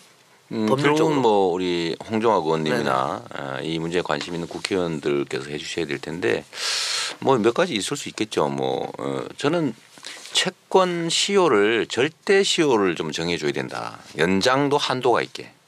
이게 100년이고 1000년이고 연장할 수 있게 되죠. 지금 현재는. 근데 이거를 예를 들면 상사 채권은 5년인데 보통 이제 돈 빌리거나 뭐 물건 사거나 하면 5년이죠. 5년이면 2배 이상은 연장이 불가능하게 한다든지 10년이면 아예 영영 없어진다든지 뭐 이런 게 좀 있어야 되지 않을까 싶고요. 이 그 거래 자체도 좀 제한도 좀 하고 그 다음에 예를 들면 저는 이 100명분의 채권을 사가지고요. 100명분의 채권을 한 명 값으로 사는 거 아니에요? 쉽게 말하면 한두 명 값으로. 그리고 난 다음에 3명 거 받으면 이익률이 50% 나는 거잖아요. 좀 이런 시장 자체를 조금 근본적으로 규제할 필요가 좀 있는 것 같아요. 저는 이 IMF 거치면서 이자 제한법도 없애고 이 소위 고도 성장기에도 우리가 이자율을 25%에서 못 받게 했거든요. 네. 연 성장률이 한 7% 막 이럴 때도 25% 이상 못 넘게 했는데 지금은 성장률이 뭐 3% 미만인 상태에서 30몇 %까지 받게 한다고 하는 거는 이거는 사실은 죽어가는 사람 피 빨게 허용을 한 거예요. 제가 흡혈법이라고 그래 그렇게 이름도 안 붙여서 비난한 일도 있는데 이미 이자를 뭐 20% 30% 내기로 하고 돈 빌리는 사람은요 그 갚을 능력이 안 되는 사람입니다. 그렇죠. 그러니까 그 비싼 이유를 주고 빌리는 거죠. 근데 그 중에서 3명한테 빌려줘가지고 1명한테 돈을 띄어도 금융회사는 돈을 벌게 돼 있거든요. 30몇 %씩 받으니까. 그러니까 이거를 근본적으로 좀 규제를 해서 저는 경제 성장률 대비 뭐 예를 들면 3배 이내로 제한한다든지 좀 그런 것도 좀 필요할 필요가 있지 않을까.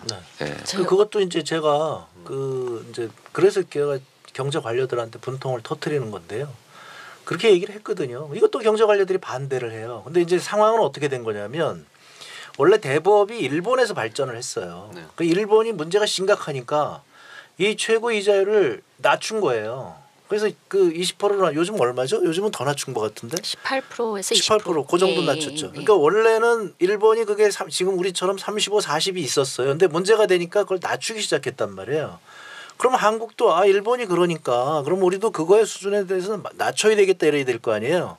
근데 이 경제 관료들이 그거를 굉장히 높은 수준으로 40% 이렇게 잡고 있었단 말이에요.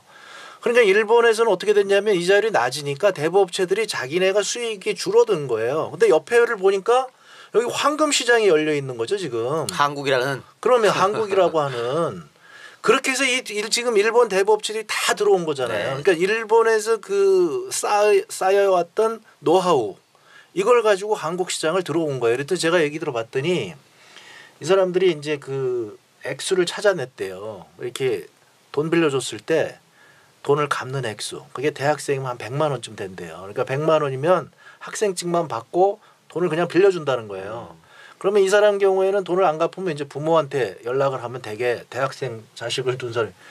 요런 노하우를 가지고 이 비싼 이자율을 가지고 이제 폭리를 취해서 지금 이렇게 크게 된 거죠. 그러니까 요새는 가정주부한테 300만 원 빌려주는 게 유행 말인데. 그게 이제 그런 걸 찾아내는 거예요. 이 사람들이 가정주부한테는 얼마를 빌려줘야 그게 1,000만 원이 넘어가면 아예 또 안 갚는데 그러면 이제 나 파산 간다 뭐 이렇게 가는데 그런 아주 적당한 액수. 그거는 빌려주면 사람들이 그 정도 어떻게 그러면 이제 옆에 그 가족들이 도와주고 이렇게 되니까 이제 폭리를 취하는. 그러니까 지금 한국의 대부업체 저것은 정말 이제 우리 재인경 대표님 저 그다음에 뭐 몇 분 일하시는 분들이 있거든요. 우리 김남근 변호사님, 이원옥 변호사님 뭐 이런 분들 계신데 이원옥 변호사님 이런 분들이 그동안 이런 거를 10여 년 전부터 그냥 우리가 주구장창 얘기했는데 이걸 끝까지 반대한 경제 관료들이 지금 이 상황을 초래한 거예요. 그러니 제가 그 화가 안 나겠어요. 그러니까 근데 개인적으로 최근에 그 엘리자베스 워런이라고 이게 힐러리 그 국무장관인가 그분보다 대권 경쟁력이 한때 더 높았던 그 매사추세츠 그 상원의원이신데 이분이 책을 냈습니다. 근데 이분이 그 정말 오랫동안 파산법을 지키고 그다음에 그 금융위기 터졌을 때는 그 소비자 보호국 이거를 설치하는 데 있어서 이렇게 굉장히 열심히 싸웠는데 저는 국회의원님들한테 이렇게 말씀을 드리고 싶어요. 아주 솔직히 저는 뭐 정부가 아주 심각하게 문제가 있지만 야당도 이렇게 뭐 이자 제한법 문제라든가 대법법 문제 그다음에 추심의 문제 이런 데 있어서 정말 총력을 다해서 열심히 싸우고 집요하게 막 이걸 물고 늘어지고 하는 데 있어서는 좀 서운한 면이 좀 있습니다. 그래서 근데 저는 그 엘리자베스 워런이 그 금융위기 이후에 정말 대스타가 되거든요. 예, 대스타가 됐고 그 이 고리에 신음하던 많은 분들이 예, 내 편도 있구나. 저렇게 그 이 정치적으로 유능하고 유명한 사람이 내 편을 들어주는구나. 이거에 열광해서 정말 선거 이변을 일으켜서 상원의원이 되거든요. 예. 그거 벤치마킹 하신 거 아니에요? 어떻게 알았어요? 네. 그래서 저는 관심을 기울이고 많은 분들이 집요하게 정치인분들이 나서주셨으면 좋겠다. 근데 그거 네. 사실은 네. 국회에서 네. 몇 프로까지 받지 말아라고 법률 정하면 그거 되는 거 아니 아니겠습니까? 저희는 끊임없이 요구하죠. 그런데 이제 여당 지금 어떻게 상황은 어떠냐면 지금 여당 국회의원들이 쓱 기재부 논체를 봐요. 기획재정부 얘기를 하면 기획재정부가 이렇게 쓱 가가지고 안 됩니다. 그러면 이게 이제 일종의 마피아거든요. 그러니까 이제 그 여당 의원들은 지금 거의 뭐 거수기 역할하고 일부 의원들 제외하고 나면은요. 그러니까 기재부가 그거 안 됩니다. 뭐 점진적으로 하겠습니다. 아니 말은 멋있게 해요. 그 낮춰야 되지 않냐면 오르신 말씀입니다. 근데 조금 천천히 하겠습니다. 이러고서 그냥 이제 그냥 세워라 내워라 이러고 있는 거죠. 그런 사이에 이렇게 이제 일본 대부업체들은 이제 독버섯처럼 커진 거고. 그러니까 이런 그거 좀 광고 좀 못하게 하세요. 참 머리에 뱀매들어 죽겠습니다 제가. 그거는 그러니까. 법이 통과가 됐어요. 통과됐어요? 네, 통과됐는데 이것도 사실은 저는 뭐 홍 의원님께 언제 죄송한 됐어요? 말씀이지만 정무위에서 할 때 여당 법안으로 그 상임위에서 사실은 훨씬 여당에서 더 주도적으로 정부랑 여당이 그걸 법을 바꿨고요. 최근에 대법법이 바뀌었습니다. 그래서 약간 일부 이런 매입 추심 업체에 진입 장벽이 생겼거든요. 근데 이 진입 장벽이 생기고 관리 감독 권한이 내년부터는 금감원으로 이전하거든요. 이 지자체에 있었던 게 그러니까 이런 좀 재정비들이 정부 입법안이에요. 그러니까 물론 야당도 열심히 하는데 집요하진 않아요. 그러니까 정말 이거 하나만을 위해서 물론 뭐 다들 바쁘시고 하는 일들이 신용 너무 불량이 안 많으니까. 돼봐서 그런가? 앞으로 국회의원 신용불량이 된 사람들만 하는 걸로. 중에서 한번. 뭐 죄송한 말씀입니다. 사실 그렇고요. 그러니까 이제 사실 제가 정무회에 있었어야 되는데 이게 우리 경제가 이게 또 나라가 경제 위기에 지금 빠질까봐 거기 지금 지키고 있느라. 근데 우리 정무위에 계신 의원님들도 그 열심히들 하고 계시는데 이제 말씀드린 것처럼 저희는 이제 크게 이자율 규제에서 아주 집중적으로 했는데 거기에 대한 저항이 굉장히 컸죠. 근데 반면에 이제 저쪽에서는 그렇게 이제 그렇게 생색내는 걸 가지고 이제 나온 거죠. 그러니까 하여튼 아니 뭐 저희는 뭐 지금 뭐 우리 시장님 여기 계십니다마는 그렇게 지금 말씀하시는 대로 지금 350만이 이렇게 취약계층에 있잖아요. 그러니까 이게 이제 박근혜 대통령도 사실 공약을 했잖아요. 이분들 빚을 탕감해 주겠다고 대통령 공약을 했는데 대통령 되고 나서 지금 입을 싹 씻은 거죠. 근데 저희가 장담드릴 할 수 있는 것은 저희가 집권하면 정말로 탕감합니다. 그러니까 그것이 철학이 다르다는 거죠. 저희 얘기는. 저희가 말씀드린 것은 지금 이런 식으로 빚을 탕감하는 것이 대한민국 경제에 더 유리하다고 저희는 생각을 갖고 있는 것이고 저쪽은 지금 그렇지 않은 생각을 갖고 있는 사람들이 지금 생색만 내고 있는 거고. 그거 한번 해보시면 어때요? 당에 이제 연구 기능도 있을 테고 예산도 있을 테니까 실제로 지금 시중에 거래되고 있는 채권 실태 조사도 좀 하고 그 중에 예를 들면 몇 % 이하로 거래되는 게 얼마 정도인데 얼마 정도의 예산을 투자하면 그 정도를 없앨 수 있고 그럴 경우에 생기는 경제적 이익이나 아니면 재정적으로 예를 들면 복지 비용 지출 뭐 축소라든지 이런 게 더하기 곱하기 나누기 이렇게 했더니 훨씬 더 이익이더라. 우리는 되게 추상적으로 알고 있잖아요. 수치를 하나 제시해 보는 것도 좋지 않을까 싶은데요. 그러니까 일반 국민들이 사실은 이렇게 한다 그러면 보수 신문들도 조장할 거고 그거 뭐 이거 100% 모랄 해저드 생긴다 이렇게 반대 주장을 펼칠 거거든요. 근데 이게 부실채권 시장은 그 애써 숨겨왔던 내용들이라 그 빚을 갚아야 된다 했는데 알고 보니까 금융사들이 상각 처리해서 결손 처리해버리더라. 그 얘기는 뭐냐면 에이 못 갚네 연체하네 안 받아 해놓고 팔더라. 이렇게 얘기가 돼서요 댓글들이 제가 확 바뀐 걸 많이 바뀌었어요? 느꼈습니다. 예, 많이 느낀 게 아니 그래도 그렇지 그렇게 할인해서까지 해서 10년 20년 추심하는 건 너무 많은 거 아니냐. 이거는 도덕적으로 문제 삼기는 그렇다. 이렇게 얘기하시는 분들이 그러니까 많이 늘었어요. 소위 빚 탕감 이러니까요. 그러니까 멀쩡한 빚을 네. 대신 갚아주거나 없애주는 것으로 생각하는 네. 경향이 있습니다. 근데 우리가 그 예를 들면 그 밥을 못 먹는 사람한테 전심 공짜로 주는 거 하잖아요. 그 멀쩡한 사람은 그거 안 먹습니다. 그렇죠. 네, 네. 정상적인 가정이 네. 있는 사람이 왜 거기 네. 줄 서가지고 밥을 얻어 먹겠어요. 근데 이것도 그 채권 거래 시장에서 원금의 2% 이하로 떨어진다고 하는 얘기는 사실 못 갚는다는 얘기고요. 못 갚는 게 이미 증명된 거예요. 네. 갚을래도 갚을 수가 없는 사람인데 그걸 막 쥐어짜고 있는 거거든요. 네, 근데 그 쥐어짜는 것 때문에 실제로는 개인도 고통스럽고 네. 뭐 경제적으로 보면 그 유효한 노동력이 사실은 사장되고 있는 꼴이고 복지 비용은 사실 증가되고 네. 근데 요거를 없애주는 게 훨씬 더 여러 가지 측면에서 이익이라는 점을 이제 인지를 시켜야 됩니다. 네, 그건 네. 도덕적 해이 영역이 아니거든요. 아니죠. 어쩔 수 없는 네. 영역이니까 그래서 이게 이제 주빌은행이라는 걸 통해서 우리도 이런 운동을 하지만 우리 그 이 방송 듣는 분들도 빚을 정당하게 능력이 없을 경우는 안 갚는 것도 권리다. 네네. 우리 제 대표님 쓴 책 제목 비슷한데 네. 그게 나쁜 짓은 아니다. 네네. 그것도 일종의 권리다. 이렇게 생각하면 좋겠고요. 주변에도 좀 많이 알려주셔서 빚진 사람은 무조건 100% 죽을 때까지 갚아야 된다. 이게 아니다. 네. 라는 점들을 좀 알려주셔서 그 경기도에도 지금 설치한다고 하고 근데 성남시에도 지금 제가 확대하려고 그래요. 금융복지상담센터를. 서울시에도 있고 하니까 각 자치단체들이 좀 더 많이 늘어나겠지만 네. 지금 현재 상태는 여기서 좀 상의를 좀 할 수 있게 네. 안 갚아도 되거든요. 사실은. 네. 또 법적으로도 보장된 거예요. 갚을 능력이 없는 사람은 파산이라는 걸 통해서 싹 조사해서 재산이 진짜 없으면 면책해 준다고 하는 게 네. 법에도 있는 제도니까 네. 그런 것도 좀 이용하게 많이 권장해 주시고요. 개인적으로는 이재명법을 하나 만들죠. 그건 홍종학법을 만드십시오. 만들어 주세요, 저기. 제 개인적으로는 그 서울시나 뭐 그다음에 성남시 이렇게 센터가 만들어진 게 너무 감사한 일이에요. 왜냐하면 저희가 상담을 저희가 했지만 저희는 사회적 기업이고 뭐 그냥 민간이니까 힘이 없는 거예요. 그러니까 법원에서 우리가 채무자분들을 대리해서 뭘 해줘도 법원은 우리에게는 별로 이렇게 공신력이 떨어지기 때문에 귀 기울이지는 않더라고요. 근데 확실히 이 시에서 이 상담을 진행하니까 그다음 모든 절차가 시의 공신력을 가지고 법원도 그래도 좀 그렇죠. 예 그렇죠. 전향적으로 받아들이고 그런 네. 것도 있고 어쨌든 그 인력이라든지 운영 비용을 이제 시가 예산에서 그렇죠. 부담을 하니까 네. 사실 안정적으로. 민간에서 네. 모금해서 하는 건 진짜 한도가 있잖아요. 네. 그래서 저희는 좀 많이 늘릴 생각인데요. 네.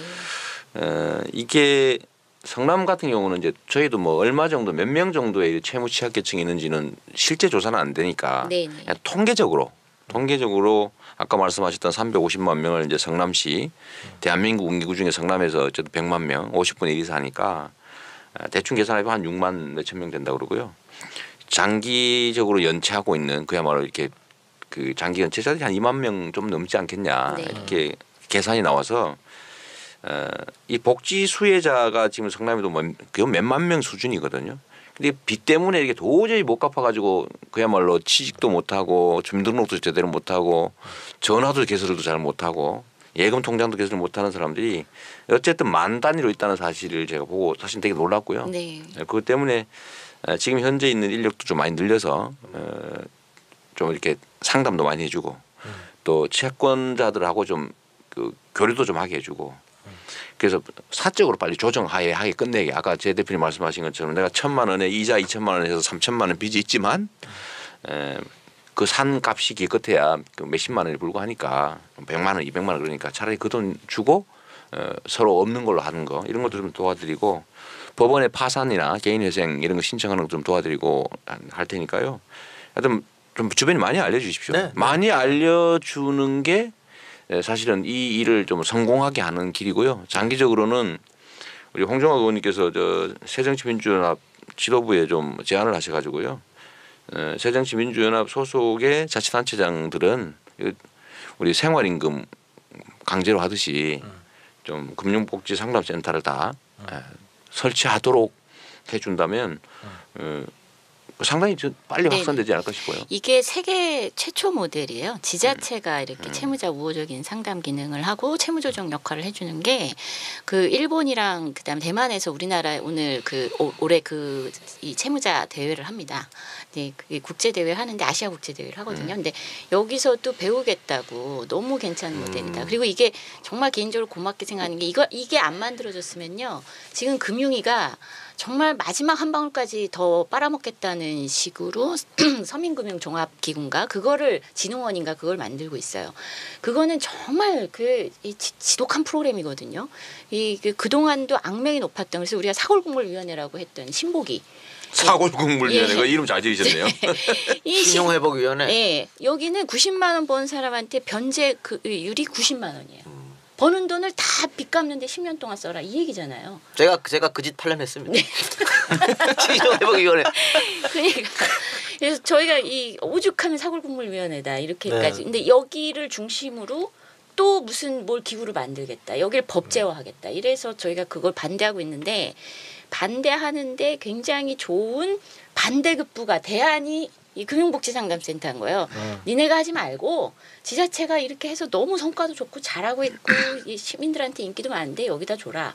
지금 이렇게 얘기할 수 있는 명분이 생겨가지고 저희는 개인적으로 굉장히 고맙습니다. 아니 뭐 좋은 건 아니죠. 아까 지사님 말씀한 대로 국가가 하신 대로 이제 국가가 했으면 뭐 지방자치단체에서 이렇게 할 필요는 없는 그렇죠. 거죠. 근데 지금 국가가 지금 엉뚱한 방향으로 가고 있으니까. 지금 이렇게. 다행인 거죠. 그러니까. 당장 구제해주고 그러니까. 그러니까. 이 사람이 죽을 정도로 막 피가 빨려가지고 힘든 사람인데 그 도로 살게 해야 이 사회에 도움이 되잖아요. 근데 거기에다가 빨대를 꽂아가지고 쪽쪽 빨 수 있게 만들어준 거거든요. 이게 정말 잔인한 그 제도죠. 이게 같이 사는 공동체에서 이런 짓 하면 하는 사람도 문제지만 그 하게 허용한 게 진짜 문제라니까. 그 행복기금도요. 행복기금이 그 평균이 소득이 40만 원이고요 월. 그리고 채무가 1,000만 원입니다. 근데 50% 면책해 줬어요. 그러면 500만 원을 갚아야 되는데 4만 7천 원씩 10년간 40만 원 버는 사람한테. 그러니까 마지막 진짜 빨대 꽂은 거고요. 그리고 나면 수익이 예상되는 게 9천억 원 2018년에 행복기금 청산하거든요. 청산하는데 그때 발생한 수익을 은행들한테 나눠주겠다는 거예요. 예, 그러니 이게 근데 진짜 이제 지금 이제 말씀하신 대로 저는 그 고통을 당하시는 분들 있잖아요. 네. 근데 지금 우리 그 나라에서는 그러니까 이분들이 너무 착하신 거예요. 그러니까 이제 사회가 이렇고 맨날 신문에서 무슨 도덕적 해인이 이런 얘기하니까 아 내가 잘못했나 보다 이렇게 얘기했는데 그게 아니라고요 지금. 그렇죠. 이게 지금 자본주의에서 금융의 역사는 돈 빌려주면 뭐 예를 들어서 예전에도 뭐 날씨가 나쁘거나 이러면은 다 망할 수밖에 없는 거잖아요. 그러면 돈 못 갚거든요. 그러니까 미국에서도 그렇게 되다 보니까 파산법이 생긴 것이고. 그러니까 이분들이 저는 이랬으면 좋겠어요. 당당히 자기 권리를 좀 요구를 하셨으면 좋겠어요. 그래서 이게 이제 이분들은 내가 뭘 잘못한 것 같다 그러고 우리나라 사회에서는 빚 못 갚으면 그래갖고 이제 자꾸 그 지하 경제로 들어가는 거거든요. 근데 그게 아니고 그럴 필요가 없고 우리가 항상 얘기하잖아요. 미국이 저렇게 잘 된 것은 실리콘밸리에서 7번 망하고 8번. 우리 이 작가님은 지금 한 번 망하고 한 번 되셨고 그게 이제 이제 좀 많이 망했어요. 그 미국이 실리콘밸리에서 7번 망했는데 8번 또 이렇게 그 재기할 수 있는 이게 미국의 힘이라는 거 아닙니까? 그러니까 지금 이분들을 하여튼 끊임없이 회생을 시켜줄 수 있는 사회 구조를 만드는데 지금 너무 지금 시장님하고 이제 제 대표님 말씀하니까 이게 눈에 보이는데 이 눈에 보이는 분들도 아직 회생을 안 시킨다는 건 이건 사회적 제약이죠 사실은. 그렇죠. 그러니까 저는 뭐 누구나 넘어질 수 있다고 봐요. 넘어질 수 있는데 그 한국은 또 특히 또 패자부활전이 없다 그래가지고 그러니까. 다시 일어설 힘이 없지 않습니까? 그게 핵심이죠. 그렇죠. 패자부활전. 그러니까 이분들을 새 출발할 수 있게끔 만들어줘야 된다. 그럼요. 이 새 출발이요 영어로 프레시 스타트인데 이게 전문 용어예요. 영어에서는 그게 그 파산법에 이 프레시 스타트라고 하는 것이 굉장히 중요한 것이다가 그냥 수없이 나와요. 그러니까 외국인 노동자 자꾸 수입하고 노동력 부족하다고 그런 이상한 짓 하지 말고 멀쩡한 우리 그 내국인들 다시 출발할 수 있게. 그렇죠. 어차피 못 갚는 거, 어차피 못 받는 거 없애버리자는 거죠. 네. 그러니까 이분들이 이제 신용 불량자로 딱지가 안 쳐지면 은행 거래도 못 하게 되고 취직도 힘들어지고 네. 주위에 손가락질하고 네. 뭐 그렇게 되는 거 아니에요? 카드 네. 사용도 못 하게 되는 그렇죠. 거고 이렇게 되는 건데 이분들 다시 일어서게끔 이렇게 해야 되지 않나요? 그러니까 도덕적 해이 얘기를 하면요. 네, 사람들이 아 이거 이렇게 처리를 해주니까 나도 빚 갚지 말고 버텨봐야지 할 가능성이 있다는 거잖아요. 근데 전혀 불가능한 얘기입니다. 일단 한 7년에서 10년은 버텨줘야 되고요. 그러니까 막 전혀 카드 발행도 안 되고 예금 거래도 안 되고 취직하면 압류당하고 집에 해놓으면 전화 와서 막 밤이고 낮이고 괴로움을 겪으면서 10년을 넘겨야 되고요. 한 10년쯤 견뎌야 되는 거죠. 그다음에 전혀 재산이 없어야 돼. 다른 사람이 발견을 할 수가 없어야 돼. 그렇죠. 그러니까 이렇게 10년을 버틸 수 있냐 불가능하죠. 이건 도덕적 해이를 네, 네. 초래하지 않아요. 네. 그러니까 그 이런 분들이 저처럼 회복해서 그럼 저 사회활동 열심히 하셔서 세금도 많이 내고 이렇게 좀 됐으면 그게 또 건강한 사회 아니겠습니까? 그렇죠. 또 소비도 좀 해서 네. 우리 자영업자들 다 어렵다는데 이분들이 돈을 벌면 또 소비할 거 아니에요. 지금은 소비를 하려고 해도 뭐 돈이 있어야 소비를 하지. 정부가 그 DTI라 해서 소득에서 버는 돈에서 그 빚 갚는데 40%까지밖에는 못 쓴다 하는 걸 60%까지 늘렸잖아요. 그러니까 저는 최경환 총리님이 국민을 바보로 하나 그런 것 40%까지 묶었던 거를 60%까지는 빚 갚는데 써라 이렇게 만드셨잖아요. 그러니까 빚 더 내라 얘기였죠. 그래서 근데 지금 평균 40%씩 갖고 있어요. 그러니까 만약에 40%를 빚 갚는데 안 쓰고 소비를 했더라면 나라 경제가 이렇게 됐겠느냐. 네. 마지막으로 질문 하나 드릴게요. 경정 의원님한테. 아까 거의 대부업체가 거의 자본이 1번계다 네. 이런 말씀하셨는데 그러면 이 친구들이 그 서민들의 돈을 뽑아가지고 그 자본이 다시 일본으로 넘어가는 거 아닙니까? 뭐 넘어가겠죠. 근데 현재는 지금 한국이 너무 장사가 잘 되니까 네. 지금은 이 사람들이 상호저축은행을 먹었어요. 아예. 아예. 그러니까 한국의 상호저축은행들은 장사를 잘못해서 자꾸 망해서 부실화됐잖아요. 그리고 이제 정부가 저 엉뚱하게 감독하니까 지난번에 법 어겨가면서 이렇게 했잖아요. 그래서 지금 다 망했거든요. 그 다 망한 상호저축은행을 이 대부업체들이 지금 다 샀어요. 그러니까 인수하면서. 그냥 한국의 영구적인 빨대를 꽂은 거죠. 금융 식민지가 되고 있죠 지금. 아니 그럼 그게 네. 뻔히 보이는데 관료들이 왜 그걸 안 맞고 반대하고 있는 거예요? 그게 지금 갖다 주고 있는 거예요. 저는 그게 도저히 이해가 안 간다는 거죠. 그 이해가 안 가네. 제가 그래서 해고시켰잖아요. 그게 이제 막말이라고 나왔는데 국민의 이름으로 당신들 해고합니다라고 제가 국정감사에서 얘기했어요. 경제 관료들이 국민들이 이렇게 어려운 건 안 보고 엉뚱한 일만 하니까 뒤로 어떻게 받아 드시나? 뭐 근데 이게 이제 그런 거보다는 지금은 이제 이게 구조적인 유착 관계가 된 거예요. 저 금융권과 이 관료들 간의 구조적인 유착 관계가 되어서 무조건 저기를 도와줘야 된다는 이런 강박관념 같은 게 있는 것 같아요. 나는. 그러니까 그게 납득하기 이제 일종의 그 뭐라 그럴까요? 세뇌됐다고 그럴까? 자기 스스로도 그런 거죠. 비전 죽을 때까지 끝까지 갚아야 된다. 예, 그런 생각을 갖고 있는 거죠. 알겠습니다. 그 이재명 마지막으로 이재명 시장님이 또 요즘에 또 가짜명의로 불리더라고요. 왜요? 그거 하나 소개해드리겠습니다. 성남시에서 자전거를 타다가 사망하신 분이 계십니다. 차에 받쳐가지고. 그런데 이분이 생각지도 못하게 보험금을 4,500만 원을 수령했다 그래요. 자기는 전혀 이런 돈이 있을 거라고 가족들이 유족들이 생각하지 않았는데 그걸 알고 보니까 성남시에서 성남 시민 자전거 보험을 자동으로 가입시키게 해가지고 4,500만 원을 탈 수 있게끔 만들었다고. 네. 뭔 내용입니까요? 전 시민 대상의 자전거 보험을 이제 시가 재작년부터 가입하고 있어요. 예, 성남 시민은 저기 전국 어디에서 자전거 사고를 당하거나 자전거 사고를 내거나 하면은 보험 혜택을 받습니다. 근데 그걸 모르는 사람이 있는 거죠. 그러니까 이분도 몰랐던 거죠. 이분도 몰랐는데 성남 수정 경찰서라는 그 경찰서의 경찰관이 찾아준 거예요. 이런 게 있다고. 예, 성남에 이런 거 있는데 이 사람이 자전거 사고로 죽었으니까 이 사람 모르고 있어서 이 사람이 경찰이 찾아줬다는 거예요. 그래서 제가 이 경찰한테 참 고맙죠. 이 성남 경찰은 경찰도 성남은 다르다. 제가 그렇게 트위터에 한번 썼죠.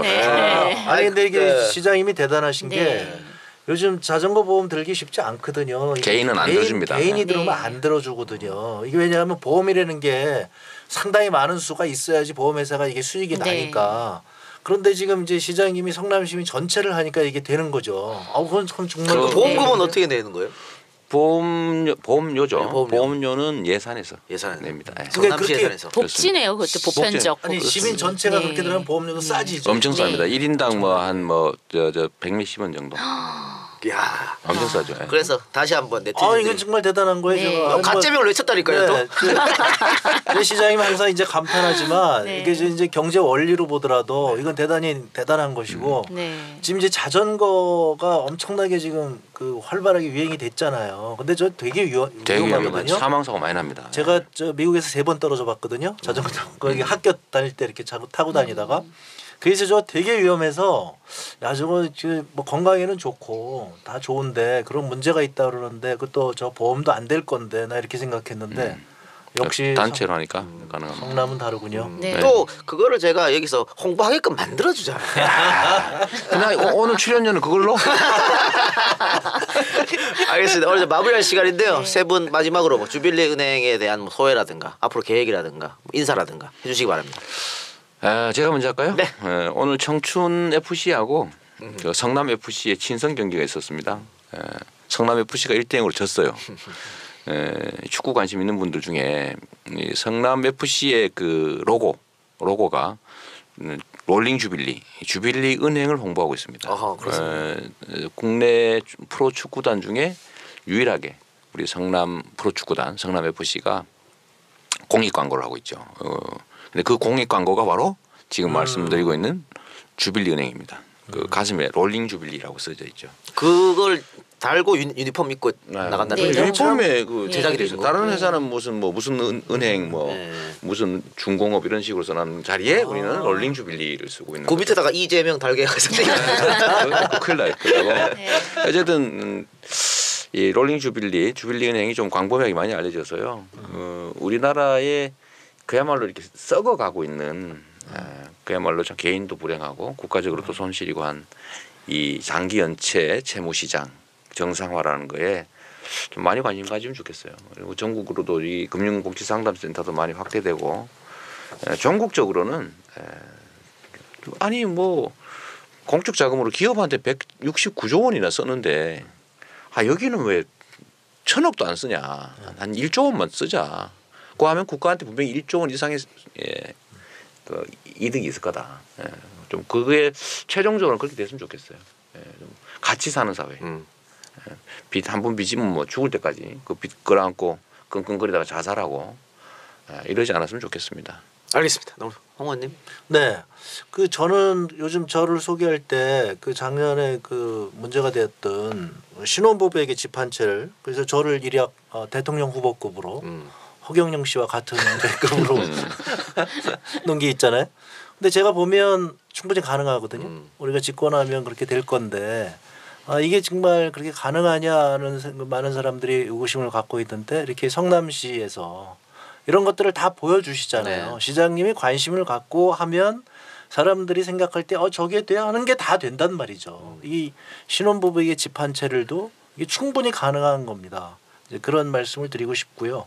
제가 주빌리은행은 그때 개업 시각에서 그랬어요. 주빌리은행의 문을 닫게 하기 위해서 제가 열심히 노력하겠다. 그래서 이것은 법과 제도로 문제를 해결해야지 네. 언제까지 이렇게 그 지방자치단체에 맡겨둘 그런 사안이 아니다. 그 정도 중대한 사안이기 때문에 주빌리은행의 문을 닫을 때까지 열심히 노력하겠습니다. 네, 감사합니다. 제 대표님. 예, 저 처음에는 저희가 하는 모든 사업이 망해야 된다 이렇게 생각했는데 요즘에는 우리가 좋은 일을 해서 제도를 바꿔놓으면 또 그에 못지않게 아주 지능적으로 또 많이 이렇게 변화하더라고요. 그래서 장기적으로는 그 미국의 그 소비자 그 금융 보호국 이게 우리나라는 지자체의 이런 금융복지 상담센터가 많은 이제 노하우를 쌓아서 예, 이제는 빚 문제뿐만이 아니라 금융사고가 굉장히 많죠. 예, 금융사고 전반에 대해서 소비자를 보호하는 그런 그 기관으로서까지도 좀 발전해 나왔으면 좋겠다 싶고요. 전 정말 많은 그 청취자 여러분들께 당부드리는 게 본인 혹은 주변에 계시는 빚 때문에 힘들어하시는 분들 이런 분들 용기 내서 새 출발하는 것이 다 같이 돕는 것이다 해서 꼭 이렇게 찾아주셨으면 좋겠다 이런 부탁께 말씀드리고 싶습니다. 네, 감사합니다. 네. 그 마지막으로 우리 저 홍정학 의원님께서 진짜가 나타났다 순위가 안 오르는 거에 대해서 늘 연멸을 하시고 담당 PD한테 맨날 부르고 담당 PD를 호출하고 어떤 경우에는 음모론을 이동혁이가 EJ 1위 유지하려고 일부러 진짜 나타나서 못하는 거다 뭐 이런 얘기까지 했는데 오늘 본인이 직접 출연했는데 네. 순위가 안 오르면 어떡할 겁니까? 순위 당연히 오르죠. 그거는 이재명 씨 때문에 오르는 거야. 아 갑자기 부담되는데 이거 제가 트위터로 홍보 엄청 많이 해요. 네, 홍보 좀 해주시고 어쨌든 우리 홍 의원님이 디지털 소통 본부장으로서 진짜 나타가 잘 됐으면 항상 그 생각을 갖고 있으니까 애정 어린 조언이라고 저는 받아들이겠습니다. 하여튼 세 분 오늘 너무 감사드리고요. 다음에 또 우리 만날 일 있으면 만나는 걸 약속하겠습니다. 자 오늘 방송 여기서 마치겠습니다. 고맙습니다. 네, 감사합니다. 네. 수고하셨습니다. 정치가 썩었다고 욕하시는 분, 당이 개판이라고 댓글만 다시는 분, 새정치민주연합의 변화는 욕과 댓글로는 부족합니다. 우리 당의 주인이 되어주세요. 우리 당의 권리당원이 되어 당의 변화에 직접 참여해주세요. 여러분의 참여가 세상을 바꾸는 힘이 됩니다. 진짜는 국민 여러분입니다.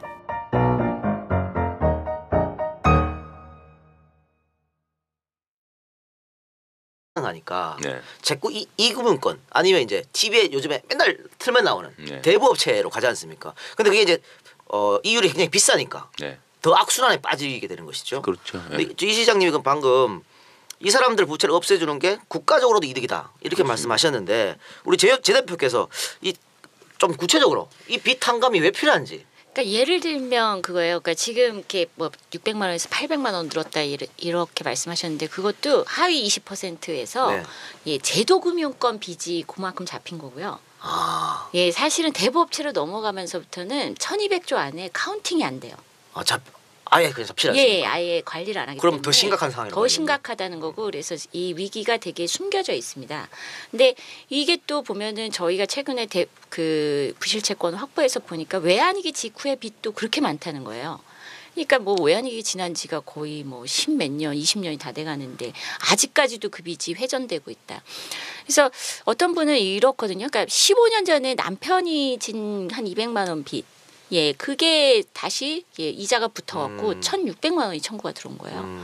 그러면은 이 대부업체는 저희는 이제 좀 알고 있었죠. 그게 채권을 성격을 이렇게 딱 보니까 가격이 0.1% 정도 되는 것 같아요. 그럼 2,000원 주고 샀단 말이에요. 아하. 2,000원 주고 샀는데 이분한테는 1,600만 원을 청구해요. 그러면서 인심 쓰는 척하면서 1,400만 원만 갚아라. 그러니까 이분은 그 사실은 그동안 이 그 심적 고통 때문에 폭력을 많이 당하셨거든요. 심적 고통 때문에 사회생활을 못 하고 있었어요. 계속 뭐 전화하고 예. 뭐 위임장 보내고 네네. 막. 그리고 이제 이전에 그 남편으로부터였던 이혼 전의 폭력 이런 것 때문에 사회생활 못 하고 있다. 이제 다 이제 조금 회복이 되셔서 사회생활 하려고 첫 월급 타서 통장을 딱 만들었는데 그걸 압류한 거예요. 그러니 이게 두려워서 다시 주저앉고 싶은 거죠. 만약에 그분이 이제 우리한테 민원을 제기하셔서 나중에 100만 원으로 협의를 해드렸어요. 그래서 1,600이 아니고 1,400이 아니고 100만 원만 받고 끝내라. 니네 2,000원에 산 거 안다. 그래갖고 끝났는데 그러면 만약에 이분이 그걸 우리를 민원 제기를 안 하고 계속 끙끙 1,400만 원 쫓겼으면 다시 주저앉았을 거라는 그렇죠. 거죠. 일할 필요가 없죠. 일을 할 엄두가 안 나죠. 그렇죠. 왜냐하면 그만큼 못 버니까. 그러니까 결국 왜냐하면 조금이라도 벌어서 이분들이 한 발 한 발 올라가서 어느 순간 납세자가 되고 그래야 나라에 기여도 하는데 뭐냐면 일어서지 못하게 그냥 주저앉혀 버리는 거죠. 이거는 국가적으로 손실이지 않나요? 그러니까 그런 경우도 있더라고요. 네. 그러니까 통장이 가압류되니까 현금으로 네. 달라. 그럼 이거는 또 세금을 안 내게 되는 돈이잖아요. 네네네. 그러니까 이럴 수도 있으니까 여러모로 이분들 빚을 탕감해 주는 게 국가적으로 도움이 된다. 네. 이런 말씀인 거죠. 네. 오늘 뭐 한 건 하셨다면서. 예, 오늘도 이제 대법체에서 한 0.75%에 70억 원어치 예, 샀습니다. 70억 걸. 네, 네. 5천만 원 가지고 70억 원어치 네. 채권을 샀으니까 네, 네. 사실 1%도 안 되는. 네, 네, 네. 그러니까 이거를 대부업체들은 사가지고 전원한테 전화해가지고 괴롭혀가지고 네, 네, 네, 네. 100명한테서 100명 중에 한 명만 받으면 본전을 네, 찾는 네. 거죠. 네. 돈이 남는 거죠. 네. 50% 남는 거네 50%. 네. 나쁜 놈들이구만. 그 나쁘다고 말하면 우리한테 안 파니까요. 좋은 놈들이네. 예, 어쩔 수 없다. 근데 이게 나쁜 놈 얘기가 나와서 그런데 사실은 대부업체들을 나쁘다고 할 수가 없는 그렇죠. 거죠. 왜냐하면 자본주의 사회에서 돈을 벌 수 있는 기회를 부여했는데 그 수단을 그 기회를 이용해 가지고 돈을 버는 걸 그 사람을 나쁘다고 할 수 있는 게 아니고 그런 제도를 만드는 행위가 나쁜 거죠. 네. 이 나쁜 게 이게 기획재정부 관료들이라니까요. 맞습니다. 어제 네. 내가 이 얘기를 하고 최경환 부총리가 이게 근데 이게 이유가 있는 게요. 우리 재윤경 대표님도 그렇고 저도 그렇고 제가 이 부채 관련돼서 이게 빚이 큰일이다 얘기한 게 되게 2001년도 그때 카드 사태 날 때부터 얘기를 했거든요. 지금 시장님 말씀하신 것처럼 제가 미국에서 박사를 받았는데 그런 걸 배워본 적이 없는 거예요. 그래서 이제 그때 미국 걸 이렇게 쫙 뒤져보니까 미국은 이미 70년대에 끝난 얘기예요. 이렇게 오래 빚을 못 갚고 있는 사람들의 빚을 받는 것은 국가 경제에 도움이 되지 않는다. 그래서 78년도에 그걸 이제 브라라고 그러는데 브라 78이라고 그래서 그러니까 Bankruptcy Reform Act라고 해서 파산 개혁법. 이게 미국에서 78년도에 만들어졌어요. 그 다음부터 미국에서는 1년에 한 200만 명씩 파산해요. 100만 명인가 200만 명인가 되죠. 이렇게 막 그렇게 파산을 해요. 시켜줘요. 그러니까 이제 그 사람들은 그냥 빚에서 완전히 벗어나는 거죠. 그러니까 그분들이 이제 빚에서 벗어나니까 열심히 자기가 노동해서 돈 벌면 소비가 되는 거예요. 근데 그렇게 안 될 때는 돈 벌어봐야 이게 차압을 당하니까 에이 그러는 일은 내가 어디 가서 그냥 뭐 술이나 먹고 있겠다 이렇게 되는 거죠. 그러니까 이게 미국의 경제학자들이 한 100년 동안 열심히 연구를 해보니까 경제가 잘 되려면 이게 파산법이 이렇게 돼서 자꾸 사람들을 재활시켜야 되겠다. 이게 이제 그 개인회생법이거든요. 그래서 제가 이 얘기를 그걸 공부해 보니까 그렇구나. 그러면 한국의 관료들이 이 미국 경제 좋아하잖아요. 그 미국이 이렇다. 이거 받아들여요. 이건 절대 안 받아들이더라고요. 그래서 왜 안 받아들이냐 그랬더니 그거 뭐 자기네가 그때는 막 관치금융으로 막 은행에 내려가고 이럴 때니까 은행하고 통화하니까 은행이 반대한다. 그래서 그때 대법원하고 2004년도에 파산법을 만드는데 대법원 판사님들도 미국 가서 그 공부를 하고 오신 분들이 많았어요. 그래서 저희 얘기를 이해를 해줬다고요. 네. 이걸 유일하게 반대한 게 경제 관료들이에요. 이 경제 관료들이 어제도 제가 이 재벌들한테 결탁했다고 얘기를 하는데 이 자본하고 결탁을 한 거죠 이게. 그래서 그때 그 파산법은 이제 개인 그 회생법 이제 그때 조금 만들어졌어요. 그게 부족해가지고 이제 이런 문제가 계속 됐고요. 근데 저 같은 경우는 이제 국회의원 되면서 제가 가장 이제 문제 삼았던 게 그 채권 추심과 관련된 거였죠. 그래서 공정 채권 추심법을 제가 발의했고 2013년도에 그게 통과가 됐어요. 그것 때문에 이제 그 다음에는 전화나 이렇게 괴롭히는 것은 많이 줄어들었죠. 그래서 현재 법상으로는 그렇게 괴롭히는 사람이 있으면 시민단체나 우리 재윤경 대표님한테 연락. 그분들이 그런 특성이 있는 것 같아요. 지우면 없어진다. 역사 왜곡한 거와 좀 뭔가 연관성 있지 않을까 생각 좀 들더라고요. 뭘 지웁니까 있는 사실을. 있는 거 있는 거고 없는 거 없는 거지. 그리고 또 얼마 전에는 그 성남 시에서 했습니까? 카페트 토크 콘서트. 네. 그 이제 카페트 토크 콘서트라는 게 카카오톡, 페이스북, 트위터 네. 이런 친구들 다 초청해서 네. 돈 받고 콘서트 한 건 아니죠. 그건 아니고요. 그냥 저는 한 1,200명이 300명 정도 오지 않을까 했더니 1,000명이 훨씬 넘게 왔더라고요. 1,000명 훨씬 넘게. 그리고 놀라운 사실은 제가 일부 손을 들어서 확인을 해봤는데 성남 지역 주민들은 3분의 1 정도 되고 다 뭐 전국에서 오신 분이 한 3분의 2 정도. 해외에서 오신 분도 계시다고. 예, 뭐 파리에서 오신 분도 계시고 미국에서 오신 분도 계시고 뭐 이것 때문에 왔는지는 잘 모르겠는데 하여튼 그런 분들이 몇 분 있었습니다. 네. 그래서 1,000명이 넘는 사람이 와서 성황리에 끝이 난. 네. 그 제가 이제 제가 그때 그 확신한 게요. 제가 이동형 작가보다 훨씬 인기가 좋구나라는 생각을 했어요. 그래서 제가 지금 여기서 반론을 펴려고 한 달 전에 저는 박원순 시장하고 토크 콘서트를 했거든요. 네. 2,000명 왔습니다. 그래서 지금 저 이재명 시장이 카페 토크콘을 하면서 사회자를 우리 저 이철희 선배를 불렀는데 네. 나를 안 부르는 게 1,000명밖에 안 왔다. 아, 그럴 수도 있겠군요. 그렇죠. 나를 불렀으면 네. 2,000명이 왔을 것이다. 이런 얘기를 드립니다. 어쨌든 저는 이재명 씨를 앞으로 배신자라 부르겠습니다. 큰일 났네 이거. 네. 야 그렇고 우리 재윤경 대표님은 그동안에 이제 사회적 기업인 희망살림 대표로 쭉 활동하셨고 뭐 팩트 TV에서도 프로를 맡아서 진행도 계속 해오셨습니다. 그 서민 경제 또 서민들의 생활 이런 것들을 위해서 많은 노력하셨는데 이 주빌리은행에 같이 함께 참여하게 된 계기라든가 왜 들어갔습니까? 아, 주빌리은행을 제가 들어간 건 아니고요. 예. 같이 만든 거고요. 네.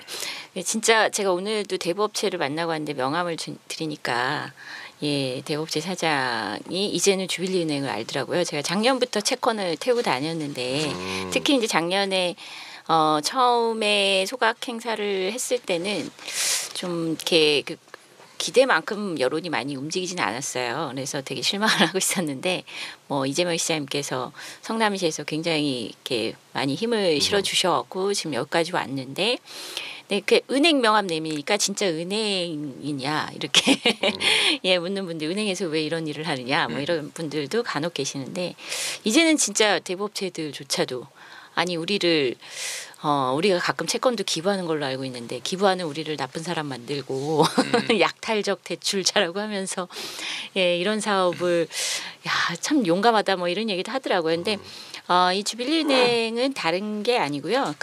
사실 이제 진짜 은행은 아니고 좀 이렇게 기존의 은행들이 너무 많은 돈을 벌면서 돈을 벌었으면 채무자도 은행의 고객인데 돈을 갚을 때만 고객이 아니라 못 갚을 때도 여전히 고객이죠. 그러면 못 갚을 때조차도 좀 어떻게 함께 그 문제를 풀 수 있는지 고민하고 풀 수 있는 이 해법을 함께 찾아주는 것이 그게 은행이 해야 될 역할인데 못 하고 있죠. 그리고 오히려 굉장히 좀 야박한 시장이 채권을 마치 노예문서처럼 이렇게 사고 파는 예 그래서 그게 끝도 없이 이 매각이 이루어지면서 나중에는 뭐 15년 20년 지난 채권도 헐값에 거래되는 이게 너무 저는 좀 상식적으로 이해가 안 돼서 이런 건 좀 국민들하고 같이 공유하고 뭔가 제도를 좀 바꿔야 되지 않을까 이런 생각에서 이 운동을 시작을 하게 됐습니다. 알겠습니다. 우리 재윤경 대표님 아주 오래되셨어요. 네네. 이런 걸 한지 지금 주빌리은행은 얼마 안 됐지만 그 동안도 채무자를 돕는 이런 걸 언제부터 하셨죠? 한 10년 넘었죠, 이제? 뭐 꼭 채무자를 본격적으로 도와야겠다 이런 운동을 한 거는 뭐 사실은 한 10년, 9년 이 정도부터고요. 왜냐하면 그 전에는 채무자들이 연락을 해도 저희가 안내를 간단하게 할 수 있었어요. 뭐냐면 파산 제도가 있고 파산을 통해서 새 출발을 하셔라.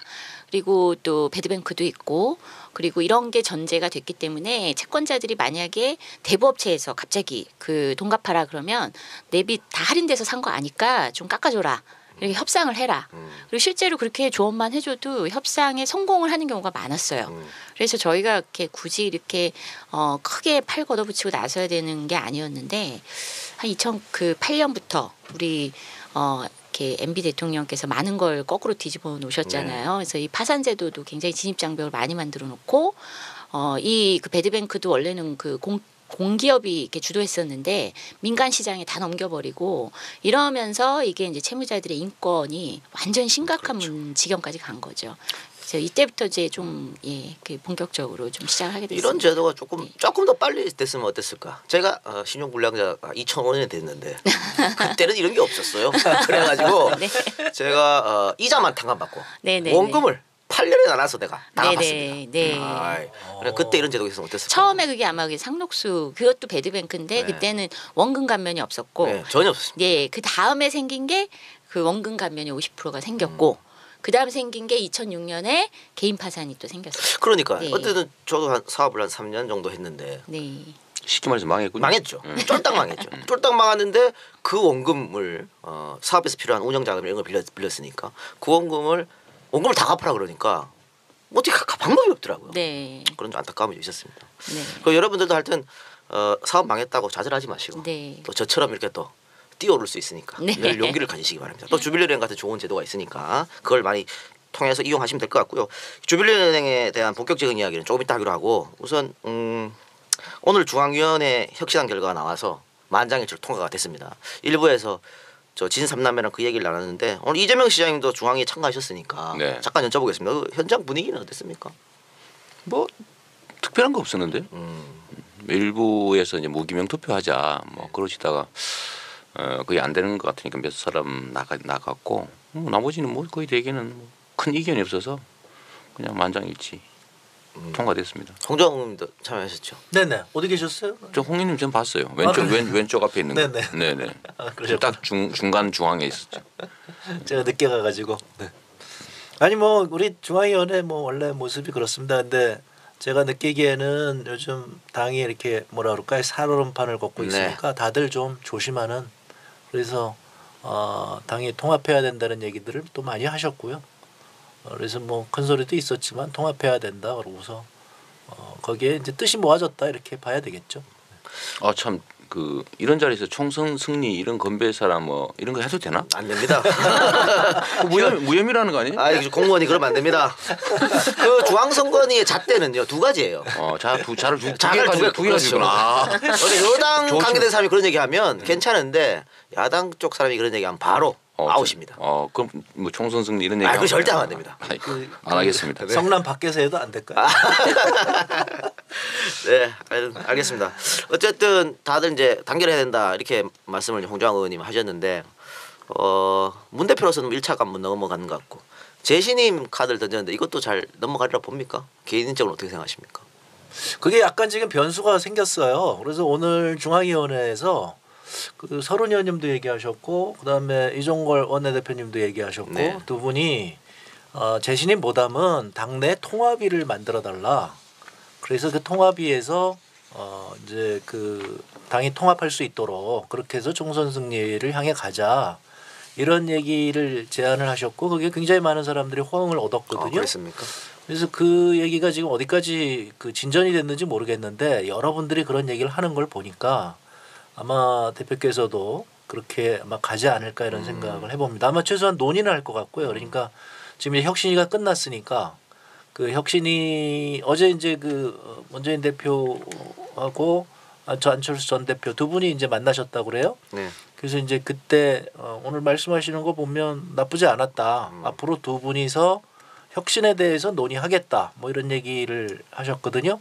그러니까 그렇게 해서 한쪽에서 혁신에 대해서 추가 혁신 얘기하고 한쪽에서는 당내 화합을 위한 무슨 통합위원회를 하나 만들어서 당내 통합을 더 강화하고 이렇게 가면은 뭐 잘 되지 않을까 기대는 해봅니다. 뭐 변수는 항상 있겠지만. 네. 그리고 어쨌든 재신임을 묻든 통합기구가 출범하든 추석 전에 답이 나오겠죠? 네네 그렇게 되겠죠. 조금 지켜보도록 하겠습니다. 자 그러면 본격적으로 서민의 빚골을 끊는 주빌리 은행에 대해서 이야기해보도록 하겠습니다. 우선 주빌리 은행이 뭐냐 도대체? 아직 전혀 감이 안 잡히신 분들이 많으실 것 같아요. 네. 이게 진짜 은행인지 돈 넣고 빼고 하는 은행인지. 보통의 은행은 그야말로 돈을 넣었다 뺐다 하는 건데 이 은행은 빚을 넣었다 뺐다 하는 겁니다.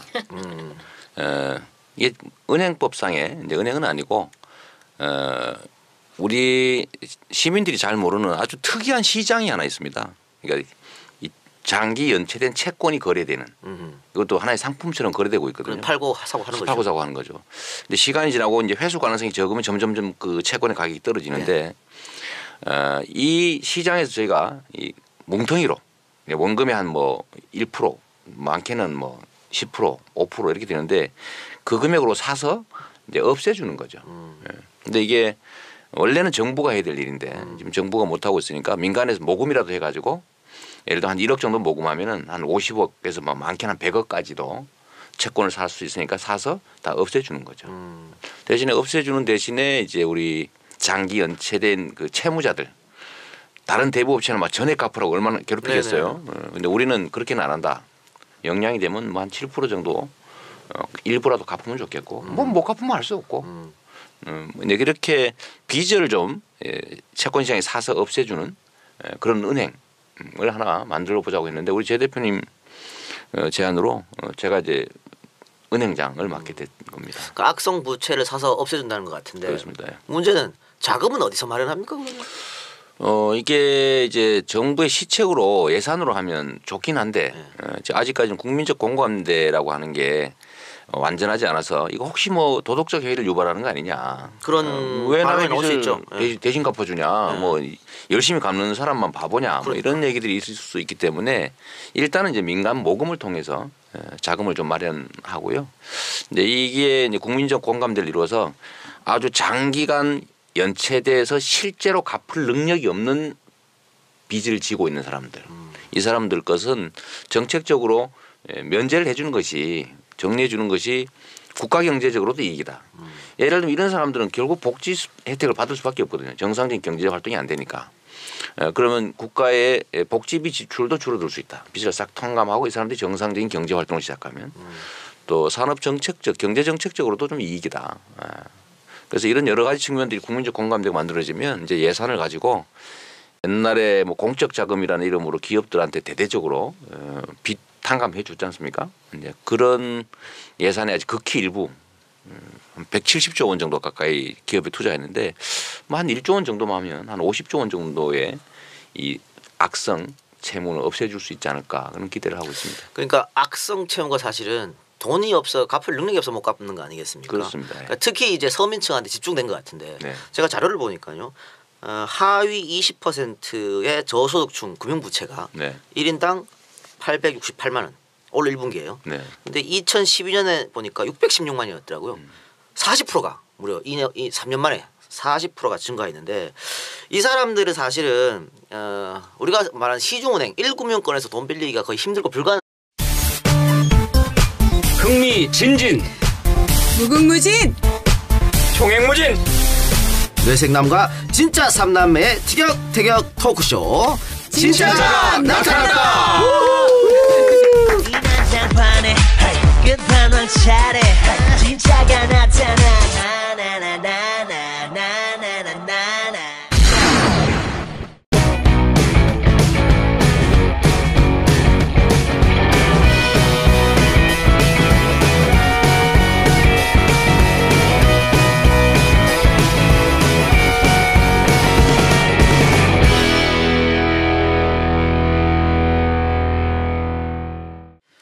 네, 새정치민주연합 공식 팟캐스트 진짜가 나타났다 2부 시작하겠습니다. 1부 끝나자마자 우리 진 삼남매 저는 퇴장해버렸습니다. 집에 갔습니다. 남아있지 않고. 왜 가시냐 물었더니 2부에 출연하시는 홍모 의원과 도저히 같이 방송 못하겠다 이런 말씀을 남기고 떠났는데 왜 그런지 이따 본인에게 직접 물어보기로 하고요. 지난주 예고해드린 대로 오늘 2부는 빚탕감 프로젝트 주빌리은행 특집으로 진행됩니다. 주빌리은행에 관계되신 세 분 나오셨습니다. 우선 이재명 시장님 반갑습니다. 네, 반갑습니다. 시장이 아니고 주빌리 은행장. 주빌리 은행장. 네. 다양하게 하고 계시네요. 네. 인사 좀 해주세요. 네, 반갑습니다. 오랜만에 우리 팟캐스트에서 인사드리는 것 같은데요. 오늘은 세상에 빚을 떠안고 괴로워하는 사람들한테 그야말로 빚을 줄여줘서 빛을 주는 그런 프로그램에 대한 얘기를 하게 됐네요. 네. 많이 관심 가져주십시오. 네. 그리고 주빌리은행의 이사 재윤경 희망살림 대표 나오셨습니다. 네, 안녕하세요. 재윤경입니다. 네. 끝입니까? 네. 예. 오늘은 또 이렇게 그 중요한 두 분이 오셨기 때문에 저는 참고 말씀만. 예. 오늘 방송은 비디오로만 여러분들 시청해 주시기 바랍니다. 제 이사님의 미모가 워낙 출중하기 때문에 밀리는 느낌이 들어요. 그렇습니다. 네. 앞으로 이런 식으로는 불러주지 마세요. 비교됩니까? 비교돼서. 그리고 진삼남매가 같이 할 수 없다고 이야기한 홍종학 새정치민주연합 의원 나오셨습니다. 네, 안녕하세요. 영정학입니다. 네. 세 분이 왜 그런 말을 했을까요? 아니 제가 고생들 하신다고 저녁을 한번 사기로 했는데 여태까지 약속을 못 지키냐면 약속 안 지키는 사람과 상종을 안 하겠다고 얘기를 하고 한 거예요. 사실은 홍종학 의원 같으면 우리 저 진짜가 나타났다 팟캐스트의 3파 역할을 하신 분이에요. 지금 당에서 디지털 소통본부장 맡고 계시죠. 네네. 네. 그래서 제가 지원을 해야 되는데 지원을 잘 안 한다고 지금 그렇게 항의를 하고 있습니다. 다들 녹음 끝나고 여기서 맥주 한 잔씩 하면서 외상으로 해놓고 나중에 홍정학 의원 오면 받아라 이렇게 하고 나가셨어요.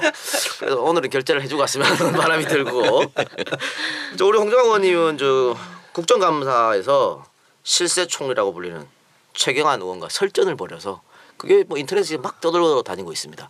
뭐 통쾌했다 이런 의견도 대부분이었고 최경환 총리가 정말 실세 총리로서 너무 건방진 대답을 한 거 아닌가. 그러니까 대답 못하겠다 그러고 그러시더라고요. 네. 그 최 부총리가요 나중에 이제 얘기하는데 그 자기가 좀 흥분했다고 뭐 얘기를 하고요. 흥분한 이유는 자기도 그래 지역구 국회의원인데 그 텔레비에 지역구 주민들이 다 보는데 재벌 앞잡이라고 자꾸 이렇게 표현하고 몰아세우니 그 너무하지 않느냐 뭐 그렇게 얘기를 하더라고요. 근데 뭐 재벌을 이렇게 편향적으로 정책을 취하는 사람을 그럼 뭐라고 얘기를 하죠? 제가 앞잡이라는 표현을 안 쓴 것 같고 그냥 뭐 재벌의 편향적이다. 네. 그다음에 뭐 재벌에 퍼주고 있다. 그래서 국민들한테 돈 뺏어서 그냥 재벌들 퍼준다 이런 얘기를 좀 많이 했죠. 그래서 경제가 어려운 것은 최경환 부총리 책임이다. 책임을 물어야 된다. 이런 얘기를 한참 한 7분 했더니 이제 열받아서 대답 못 하겠다고. 왜 질문을 7분 하고 답변을 7초만 하게 하냐 뭐 이렇게. 근데 이거는 해명을 좀 해야 될 것 같아요. 네네. 그 보도들이 뭐 내가 7초밖에 안 줬다고 그러는 것 같은데요. 네, 이게 특히 종편에서 그러더라고요. 네네. 그거는 정말 취재를 조금만 해보면 다 기자들이 아는 건데요. 그 국회에서 여태까지 새누리당 의원들 다 그렇게 해왔거든요. 우리가 시간에 항상 쫓겨요. 그래서 대개 자기 할 얘기하고 마지막에 저희 마이크는 꺼지거든요. 근데 장관 마이크는 계속 살아 있어요. 그러니까 우리가 질문하고 나머지 이제 장관 마이크는 살아 있으니까 장관이 한 2, 3분 또 대답하고 이런 게 일방적인 관행인데 이제 어제는 그 자기가 화가 나가지고 못하겠다 이러니까 이건 이제 국정감사를 완전히 무시하고 국민을 무시한 그 실세 총리의 오만 방자함 이게 그냥 드러난 거죠. 그 그 지금 어제 화도 날만한 게 뭐 인턴을 뭐 지금 그 취업 청탁을 했더니 이런 것들이 지금 막 나오고 있고 검찰에 지금 수사 의뢰가 되었다. 뭐 이런 것들을 어제 우리가 계속 추궁을 하니까 이제 부총리로서는 뭐 화가 날 만도 하겠죠. 짜증도 나고 뭐 찔리는 구석이 있기도 하고 뭐 그랬겠죠. 또 우리 저 이재명 시장님도 보건복지부 국감에 참석해가지고 네. 보건복지부가 아니고 복지방해부다. 네. 이런 발언을 해서 또 여당 의원들이 여기가 무슨 뭐 자기 저거 평하는 장이냐 그런 굉장히 반발했었죠. 네. 뭐 저는 그냥 있는 사실을 그대로 지적했는데 복지부가 복지 방해하고 있잖아요. 국민의 복지를 확대시켜야 될 국가 기관인데 지방자치단체가 하는 거 권장은 못할 망정 하는 걸 자꾸 막아서 복지 방해부다라고 비난받을 수도 있습니다라고 했더니 마침 또 새누리당 의원께서 그런 모욕적인 얘기를 하냐고 해주셔서 뭐 고맙더라고요. 오히려 그냥 가만히 있으면 그냥 넘어가는 건데 그렇게 야단을 쳐주셔가지고 덕분에 이거 국민들이 관심을 갖게 됐죠. 오히려 언론 해자되고 뭐 제가 기대했던 바죠. 어렸어. 그런데 어쨌든 저기 뭐야 김재식 의원 새누리당 김재식 의원 같으면 그 복지부가 아니고 복지방해부란 말 속기록에서 삭제해달라 그런 요청했는데 받아들여졌습니까? 제가 동의를 안 했죠. 아니 말을 했는데 왜 삭제를 합니까? 있는 사실. 을 하시면 그럼 대리인을 지정할 수가 있어요. 그럼 대리인을 지정하면 그 다음부터는 본인한테는 빚도촉을 못하는 게 현재 법이에요.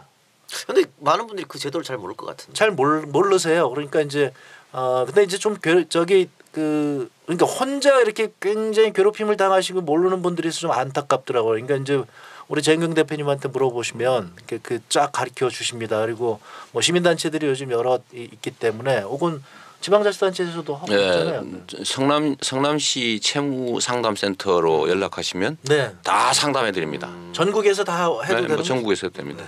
알겠습니다. 홍종학 의원 여기서 재밌는 걸 하나 말씀드리면 그 미국에서 그렇게 파산법이 오랫동안 이렇게 그 사람들의 자활을 도왔는데 그 금융위기 터지기 직전에 은행들이 이 법을 무력화하는 시도들을 합니다. 그래서 파산법도 문턱을 높이고 그리고 또 이자 제한법을 없애버렸거든요.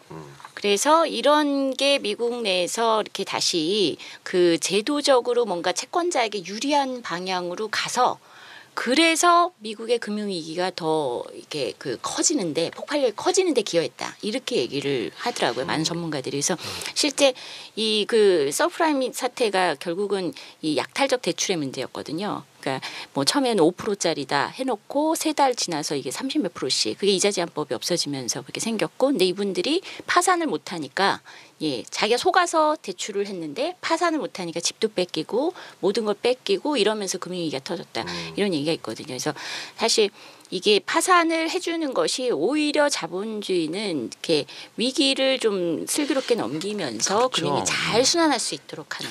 제 이사님 미국 박사 출신이니까 굉장히 잘하시네요.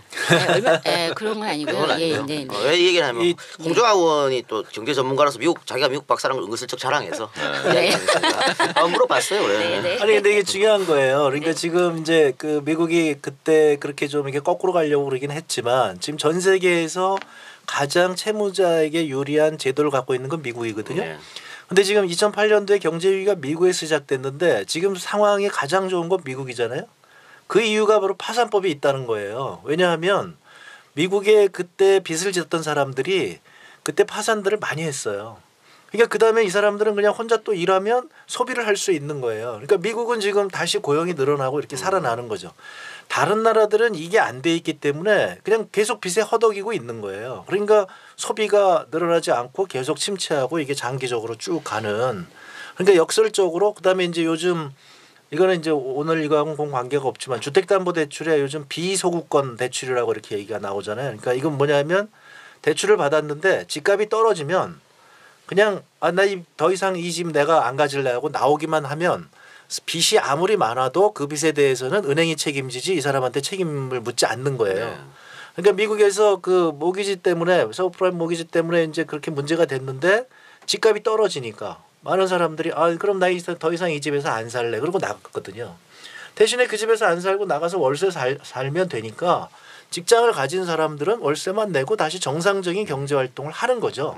집에다가 빚을 붙여놓고 그냥 나와버렸군요. 그냥 나와버린 거예요. 그러니까 이제 은행이 많이 부실화됐는데 그 은행을 이제 엄청나게 돈을 풀어서 은행을 이제 그 망하지 않게끔 해주니까 미국은 회생할 수 있었던 거고요. 지금 다른 나라는 개인들이 다 빚에 허덕이고 있기 때문에 소비가 늘지 않는 거고요. 그 대표적인 나라가 바로 한국이라는 거예요. 제 얘기가. 지금 한국의 가계부채가 굉장히 그 높은 수준이고 제가 이제 최경환 부총리를 만날 때마다 지금 그 계속 제가 질타하는 이유가 만약에 이 가계부채가 터지게 되면 그러면 한국은 지금 아까 말씀드린 대로 미국처럼 이렇게 그 개인회생법이 잘 되어 있지 않기 때문에 이분들이 다 빚쟁이가 돼버리는 거예요. 빚에 그냥 시달리게 되는 거예요. 그러면 경제가 정상으로 오는데 굉장히 긴 시간이 걸린다. 당신이 그렇게 만드는 주범이다. 이렇게 지금 제가 매일 강공을 하는 거죠. 하여튼 이 그 장기 연체 채무라고 하는 거 이게 시중에서 2% 뭐 1% 이렇게 거래된다고 하는 뜻은요. 99% 회수 불가능한 상태라는 걸 객관적으로 시장에서 검증한 거죠. 그렇죠. 근데 그런 것은 사실은 통째로 없애버리는 것이 국가 경제적으로도 이익이고 이게 저수지로 표현하면요. 준서라는 효과가 있는 거예요. 바닥에 차곡차곡 쌓이고 있는데 이건 살도 안 되고 피도 안 되는 거거든요. 이거 싹 한번 걷어내주면 약간의 비용이 들지만 그러면 저수지의 면적이 넓어지고 그야말로 경제도 활성화되고 그렇죠. 개인도 좀 다시 회생의 기회를 갖고 열심히 일하게 되고 저는 이렇게 좀 이 선순환 될 수 있게 만들어줘야 되는데 이 정부가 이 문제에 대해서는 완전히 손을 놓고 있으니까요. 할 수 없이 우리라도 나서서 뭐 동네 가서 이 사람 저 사람한테 빌어서라도 모금을 좀 해가지고라도 좀 사서 없애주자라고 해서 만들어진 게 이제 주빌리 은행입니다. 시장님도 저 변호사 하실 때 그때 그러니까 이런 채무자들을 많이 만나셨던 거예요. 많이 만났죠. 만났는데 제가 변호사 할 때 답답했던 것이 그때도 무슨 이제 파산 제도는 있죠. 근데 이 파산 그 면책 제도가 너무 절차가 복잡해서 네. 소위 법무사들이 주로 했는데 최하 150만 원 정도로 받았거든요. 그걸 대신해 주는 비용으로. 근데 이게 지금 100만 원도 없어가지고 그 집 빚을 털어야 될 파인데 비용을 100몇십만 원씩 달라니까 사실 이용을 못 하는 거예요. 그러니까 쉽게 이용할 수 있게 해줬어야 되는데 제가 변호사를 하고 있을 때는 저도 사실은 뭐 바빠서 못 했고요. 그렇다고 해서 다른 데 뭘 소개해 줄 수도 없어서 제가 어디 법무사하고 좀 계약을 해가지고 내가 보내주는 건 반값 해주라 뭐 이런 것도 한번 해보던 기억이 있습니다. 네. 요즘 되게 심각한 게요. 법무사들도 요즘 돈벌이가 없으니까 이 소액 그 정말 취약한 채무자들이 오면 대부업체를 소개해줘서 그 법무 비용은 따로 빌리고 나머지 빚만 그러니까 브로커 역할을 예. 뭐 그런 경우도 있군요. 봐요, 네. 선순환이 아니고 악순환이 되는 거네요. 그런데 아까 뭐 우리나라가 가장 위험하다고 이제 홍 의원님 말씀하셨는데 어떻습니까? 현재 우리나라 채무 취약계층 어느 정도 됩니까? 뭐 지금 뭐 숫자마다 다른데요.